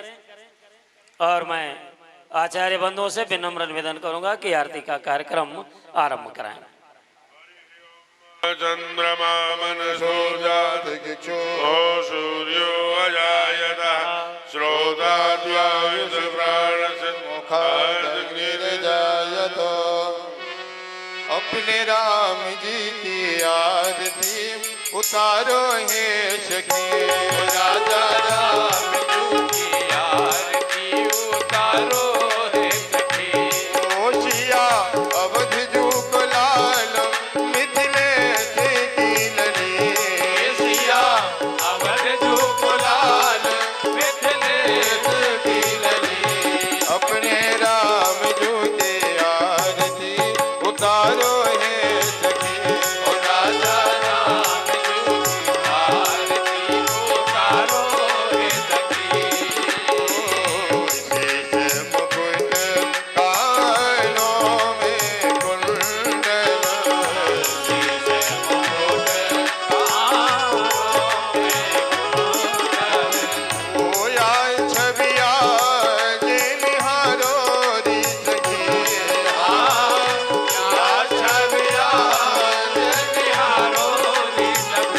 वो अपने राम जू की आरती उतारो हे सखी। राजा राम जी की आरती उतारो हे सखी। वामे भाग जग जननी विराजे। जग जननी विराजे। लखन लाल जी गाए विराजे। लखन लाल जी गाए विराजे। चरणों में पवन कुमार है सखी। चरणों में पवन कुमार है सखी। अपने राम जू की आरती उतारो